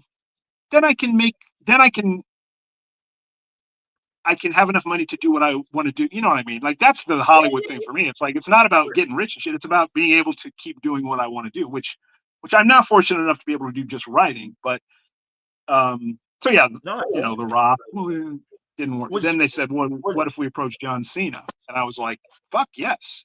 I would rather, I mean, just from a personal standpoint, because he's still really in the, trying to make things work and everything. Yeah. And Kevin Hart was probably the clincher when he came on board. But yeah, they announced it. I mean, they didn't really announce it. It leaked to the Hollywood Reporter, Variety, or whoever, which was a de facto announcement. I mean, they told us ahead of time that this is going to run tomorrow. So it's not, it's not at the stage where it's being filmed or whatever. I mean, they're still kind of hacking out some of the finer points, but okay. But they're not going to buy this unless they want to make it. I mean, it's an active production. Okay. All right. Yeah. I would be surprised. I shouldn't say this because I have many times, I mean, the thing I always say about like the option and the Hollywood stuff and everything, which by the way, brilliant artist, had a conversation with him in New York, and he kept saying, I don't care about any of that stuff. Because I was talking about this company, how they handle the rights and everything. He kept saying, I don't care. I'm like, I kept trying to say, it's not, I get that you don't care about it, but it can't help. It can't do anything but help you across the board if something, even if it just gets announced or whatever, and it's solid, right? I mean, like every project I've ever had that was optioned, none of which was filmed, was all optioned by Warner Brothers, Universal, New Line, NBC, right? So the pretense of doing something, if it happened, that was going to be worth doing, you know what I mean? And if you want to do stuff on Tubi or whatever and everything, that's fine. If it's just a creative exercise or whatever. But as somebody who has at times really struggled to survive, through, for whatever reason, it's always been like anything that draws more attention to my work, that can get people on board and also help me, not scrape by to do what I really want to do. That's important to me. And it's important to me where are the rights to things I create, that I have control of things on a certain level. I mentioned Savage. Well, I knew I wasn't going to hold on to that and do it, an Image or someplace. Hawaiian Dick, out of the gate, if you'd ever told me that somebody was going to, like, right away, I would start getting all these weird calls from producers and shit, I would have said, but that's what happened. This is the last story I'll tell about this shit, and then we can move on or go home. But Jason Latour and I did a book called The Expatriate at Image. Loved it. Which we only have 4 issues out. Again, this is back when 2006, 2007. Yeah, I could kind of explain. Like when we solicited it, the numbers were pretty low, and then it sold out immediately at the distributor. But the numbers were so low that we printed low. So then there was it was almost like a lost cause right out of the gate. It's like if we had taken a gamble and printed like 20,000 copies and then hoped they sold through. But, you know, when you're like, oh, we sold out 5,000 copies, that's all that exists in print. And then anyway, that's all about how the industry works and solicitations. So we were kind of behind the 8 ball, and it was the first thing Jason had done, I think, as a whatever it was. Yeah. But that book started off as a chase story. Like the first 2 issues started as a chase story in like a South American country, inspired by a Jimmy Buffett song, which I'm mad enough to admit. And it was conceived in Baltimore. Actually, Tony Moore and I were talking in Latour about it, and Robert had already kind of been like, oh, I got The Walking Dead, I got Invincible, I got 10 artists living in my basement. You know, I'm gonna brilliant artist. I mean, that's that. I'm not being hard. I mean, Robert knew what he was doing from the get go, and you trusted his instincts. Yeah. He had so many crazy ideas that he tried that ended up working. But I remember he's talking to us about the book, and I was like, I mean, because the book is 20, you know, so it starts off as this chase story, and then at the end of second or maybe it's third issue, I don't know. There's an alien, and he has Jack Dexter's decapitated head with a collar on it, and that comes out of nowhere after he's been chased by these CIA agents. And like, we were talking about it as this chase book about an expatriate, and I was like, well, what if an alien cut his head off because his head was the DNA key to a gateway that would allow them to go into space, and then it would open the door for this. And I remember Kirkman was like, fuck yeah, that's the story you need to tell, right? So we were like, okay. The 5th issue, which we did a cover for but never got done, we were going to kill Paul McCartney at a Washington concert, because, you know, that's the legend, right? I mean, so anyway, so I get a phone call after the first 2 issues are out. I get a phone call, and I can't remember the guy's name, but he was George Clooney's, like one of George Clooney's producers, like source guys, like found material for Clooney. Yeah. So I remember I was in my basement office, and he's like, yeah, this is so-and-so. I work for George Clooney. And of course I'm like, and he's like, so what George does a passion project, like Good Night and Good Luck, or whatever, whatever he, you know what I'm talking about. Yeah, that was one. Yeah. And he's like, and then he'll do a big tentpole thing, like Ocean's 11, makes all the money. So basically it's like, you know, does a movie, keeps his profile up, makes a lot of money, and then uses it to fund these passion projects. Right. Confessions of a Dangerous Mind, another one like that. Yeah. Right. Yeah. So he's like, so I'm kind of looking for a franchise for him, you know, like it could be a tentpole or whatever. And again, I'm in my basement, you know, trying to pay my adjustable mortgage during the housing crisis or whatever. and he's like, so I picked up Expatriate. And I can't even explain at that point in your career and life and everything. You realize it's kind of like holding an egg that you know is going to break, and you're like, I don't want to fuck this up, you know. I mean, George Clooney wants to make a movie, you know. So I'm like, yeah. He's like, so I read the first couple issues, and I think it's great. I love this character. He's on the run, and he goes, can you tell me where it goes from there? And I remember going, well, an alien shows up and cuts his head off, and he sticks it in a gateway to outer space. I can just hear as I'm saying this, like, this is literally like me in a meeting shitting my pants. And he, I'll never forget, he goes, yeah, I was afraid of something like that. And I was like, but I had, you know, he's like, okay. And then it turned into like a business, you know, it turned into like a business deflection. Like, okay, well, sure. Yeah. Let us know, you know. And I didn't even think I brought up the leading man. I just remember like getting off the phone and going, God damn it. I will never forget that. I was afraid of that. And I'm just like, you know, so I tell Jason, hey, George Clooney contacted me. It's not going to happen. Anyway. Outstanding, Clay. Jesus, man. So, yeah. Hilarious. So I'm sorry. I don't know. Do we talk about Bloodland? Yeah, we got that down. We did Bloodland. We did last Plane Out of Wichita. Last Flight Out of Wichita. And yeah. So yeah. And you know, Bleeding Man. So anybody, it's so hard now. You used to be able to just send people to Twitter, and you could link stuff. I don't even know if people can find social media now. But you know, I'm on Blue Sky and this Substack. Sign up for my Substack. as I said, moving forward, I plan on doing some kind of informative stuff about the industry, which I'll then, and I'm not charging. It's free. I'm not going to, Okay. I'm not, I just want people to find value in it and kind of, get back in the flow of things. Sure. With the YouTube channel, I plan on discussing. If you go to the YouTube channel, you can look at those videos I made like 7 years ago when the camera's probably here because I was also like 30 pounds heavier and, depressed. I probably had a shaved head. It's probably like people probably stopped on it because they thought it was a Curly Howard cosplay channel. But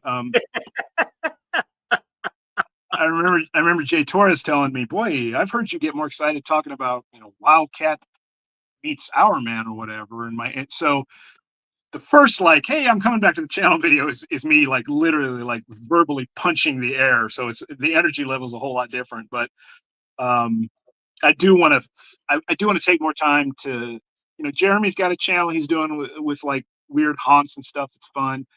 Colin has launched a channel, The Colonoscopy. Colin Bunn, okay. Yeah, which and I love Colin. I mean, like one of my favorite guys. Had dinner and drinks with him in New York with my son. Nice. But he's well made for that. I mean, he's just such a natural, storyteller, and it's fun to listen to. So his channel is a lot of fun. So I really want to kind of do stuff that people are interested in. That's kind of not going to drag. And I also want to start talking to peers and friends in the industry, and just about talk about things they see people do that could be different, or what just really stuff that informs. If you're an aspiring creator, an existing creator, or even if you're just a fan and you're interested in how the sausage is made, hopefully it's of interest to people. So so and then I'm on, like I said, I'm on Blue Sky. Threads I've shut. Twitter, I'm not on Twitter. Facebook, I am on Facebook. The comics writer or the comic writer? The comic. Singular. Why'd you ask me He's that? not even sure, everybody. He's checking to make sure. That's how long it's been. It's all right. I don't have any pants on, but That a boy. I do have shorts pants on. Yeah, I see. It's all right. We didn't see any crank. Don't worry about it. I just realized I had a polo shirt on and then shorts I sleep in. The comic book writer. All right, comic book writer. There we go, kids. There you go. Zoom in. Very good. Excellent. That's the comic book writer, everybody. Right there. That's my own graphic design right there. So beautiful. Yeah. So anyway, that's what I'm doing. All right. So that's the Substack title and the YouTube channel title. Yes, it is. Yeah, and everything's linked. Okay. Everything's linked everywhere. Instagram, in my profile and stuff, I have everything linked. I do a little Instagram. TikTok, I don't know. The kids figured it out. It gives me a headache. Carrie's also, whenever I go, Carrie's already subscribed to Substack. Thank you, Carrie. Say hi. There you go. Like it on the Substack. So earlier, Mitchell wanted to recommend, although I'm sure you're well aware of Battle Royale, but for your son. Oh yeah, you know what though? That's a good point. I don't think is that available commercially now in good version? I remember for a while it was hard to find. Probably it is. I would think so, given how successful it was. When I say it was hard to find, that's probably 25 years ago. So, I was going to say, I think I would imagine it is. That's why, and forgive me, Mitchell, I didn't put it up early because I'm like, yeah, we know, but maybe. Well, Mitchell's younger than my experience. I mean, like I tend to, the higher profile stuff is what I tend to actually watch. But I have, like John Lehman's wife is Korean, and Eric Kim that I worked with. I do ask Korean friends, like, what could my son watch that I'm missing, and they give me these lists. Sure. And invariably my son is like, yeah, I saw that. I watched that. Anyway. But yeah, Battle Royale, I bet he hasn't seen that. That's a good, I used to have a bootleg DVD of it. But anyway.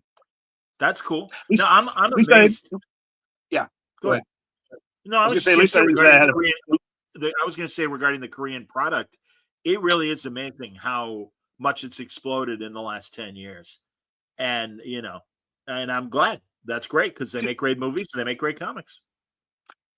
I wonder if that is an extension of just the, how manga and anime sort of introduce just people to the idea of exploring Asian, Yeah, because there's a whole different, storytelling vibe to 100%. all that stuff. Absolutely, there is. Of course, there is.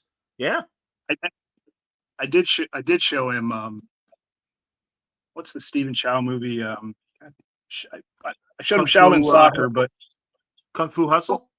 yes. So I he's love like that movie. 6 and 8 years.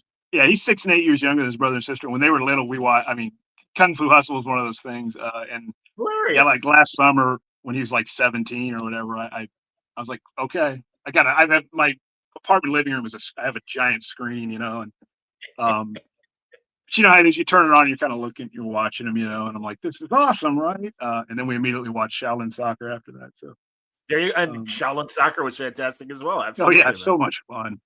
Yeah, Yeah. Anyway, hilarious. All right, yeah, the comic book writer, everybody, for B. Claymore's Substack and his YouTube channel, and new content coming for the YouTube channel. And also, we will wait. January is Bloodlines. Bloodland. Yeah, Bloodland, I beg your pardon. Bloodland, I like I think apologize. I think I want to say like the 26th, like they have the specific date. There's an ash can they're doing. It's, I think, going to retailers. They do two things. They do what they call cold opens.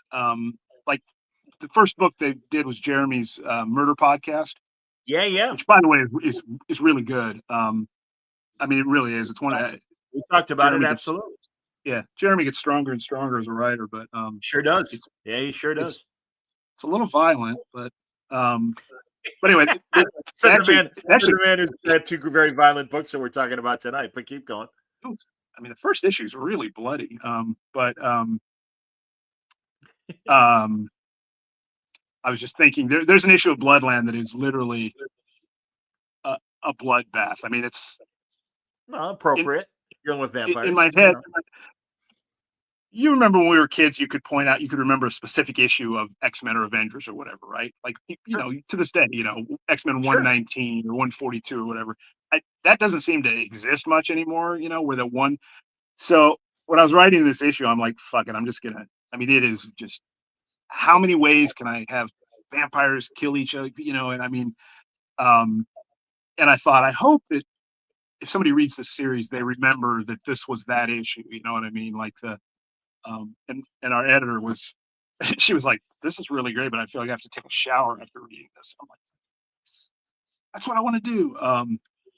But anyway, they do those cold opens. They crowdfunded Jeremy's, but so they're like literally like a cold open, like a preview that isn't included in the story. Then they're Yes. also doing ash cans, like, so the first, I think, 10 pages of the first issue will be in these ash cans that are going. I'm not sure how they're distributing them exactly, but and it'll have, well, if you find me anywhere, I should have the first cover that Mac Drew posted. It's the cover of the ash can. So Okay. anyway, hopefully that does well. And I've got other things coming out there, and I've got some old stuff that I did in the past that I'm reformatting and I want to do differently. And honestly, once Great Big Hawaiian Dick is out the door, I do want to. I have an entire idea for a new Hawaiian Dick series that would be new reader friendly, and I know exactly. I know how. We'll just see if that happens. But I got it. We got to get the other stuff taken care of first. So, Understood. but that the idea is that Great Big Hawaiian Dick would get out before I do the first Bloodland trade, and then kind of just go from there. So. And Distillery eventually in 26 we'll see Last Yeah, Place yeah, for yeah. Witches. I mean, it got kind of fluid once they changed distributors, and then once Neon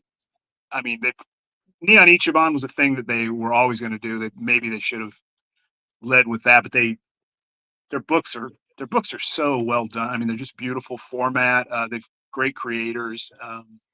Yep. So yeah, we're whenever we get that done, it'll be great. But I'm very Chip's a guy I've known for 20. I've known Chip for 25 years. I mean, he was he was at Oni at one time, and that's where we first met. So yeah, glad to be a part of that. So, all right. Beautiful. All right, there you go, everybody. Yeah. No, we did good. That was great, Clay. Honestly, I appreciated the image history and also what's going on, and I think great pro tips for people who want to make comics. This is the guy to talk to, everybody. B. Clay Moore. So go to the Comic Book Writer on Substack and the YouTube channel, and more great stuff coming from Clay in the months to come.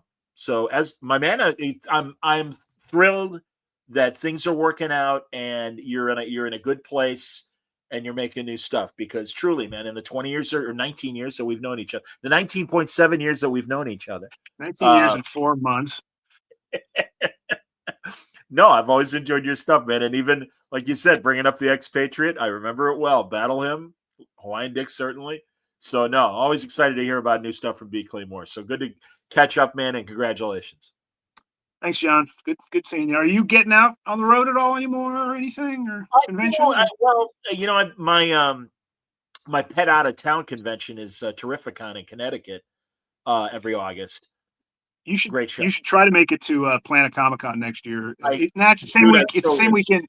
It's the same weekend as C2E2, though. I forgot. So. Oh well, then that might. Well, we'll see. Yeah. It depends, but also I'll talk to you off the air. We'll talk more about it and everything. I'm just saying. But tomorrow, Kyle Starks is coming back to talk about a brand new project that he's got going on, and Kyle's one of my favorite newer awesome. guys that I've only gotten to know the last couple of years. Kyle is awesome, and Kyle wrote a great Peacemaker book that he did is way better than what they started trying to do after the show. He's terrific. I love Kyle. So. No, Kyle's a very funny guy. He's got a great new fun book that I can't wait to talk to him about. Wednesday, Gabe Hardman, Ian Brill, and myself will be doing Scene Missing. And I don't know if you'd want to stay up late and talk to us, Clay, but we're doing Gargoyles, the early 70s. Oh, my God. The 70s movie? Oh, my God. That movie. Oh, shit. When is that, Wednesday? Wednesday night. It's on Tubi. If people want to join us in the chat and be caught up, kind of like Quasi Book Club. But this is why I love talking to Gabe, man. We try to find cool stuff for Scene Missing. We wanted to do something Halloweenish. And I'm like, how about Jack Palance, Dracula or the Jekyll and Hyde? He goes, yeah, fuck Jack Palance. I said, all right. And he goes, Gargoyles. I'm like, yes. Do you guys, are we saying that's a classic movie? That movie, I'll go. But that movie was the movie when I was a kid that I would run across late night on TV that freaked the shit out of me every time I saw it. It was like that. Yes. That and The Sentinel are the two childhood movies that I. Oh, yes. Well, that's honestly, and I was saying this the other day on the show, teasing that we're going to talk about Gargoyles. Those 70s made-for-TV movies and the stuff that was coming in the theaters, and probably due to The Exorcist and the popularity of it, there was just this Burn Offerings. Burn Offerings. Have you ever seen Burn Offerings? Holy shit! Yeah, like those are nightmare fuel. I mean, and they were on TV. But anyway, yeah, Gargoyles. Yes. Okay, well, so if you want to join, there's a seat available if you want to join us, Clay. Think about it. That's so funny. Yeah, I can still see the gargoyle framed against the sky. Oh my God! At the end when it so funny. Wow. And I had forgotten that Cornell Wilde from the 50s, the leading man, is the guy.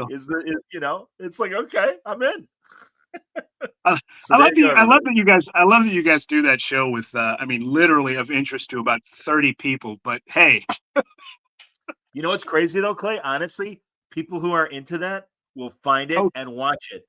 I can't tell you on YouTube sometimes the numbers of random stuff that it's like, well, this is. I mean, Lauren, I did a minute on Armin Shimmerman from Deep Space Nine was talking about making that one episode with Lawrence Tierney, and I'm like, I dipped in when you guys were talking about that, and I think I made some comment and ran, but yeah, it was great. All right, I'll stop. Tell people what you're up to. I'll stop. I'll stop interrupting. All right, we'll talk off the air. All right, everybody. Thanks a lot for watching. Thanks for listening. Until next time, stay safe, stay happy, stay healthy.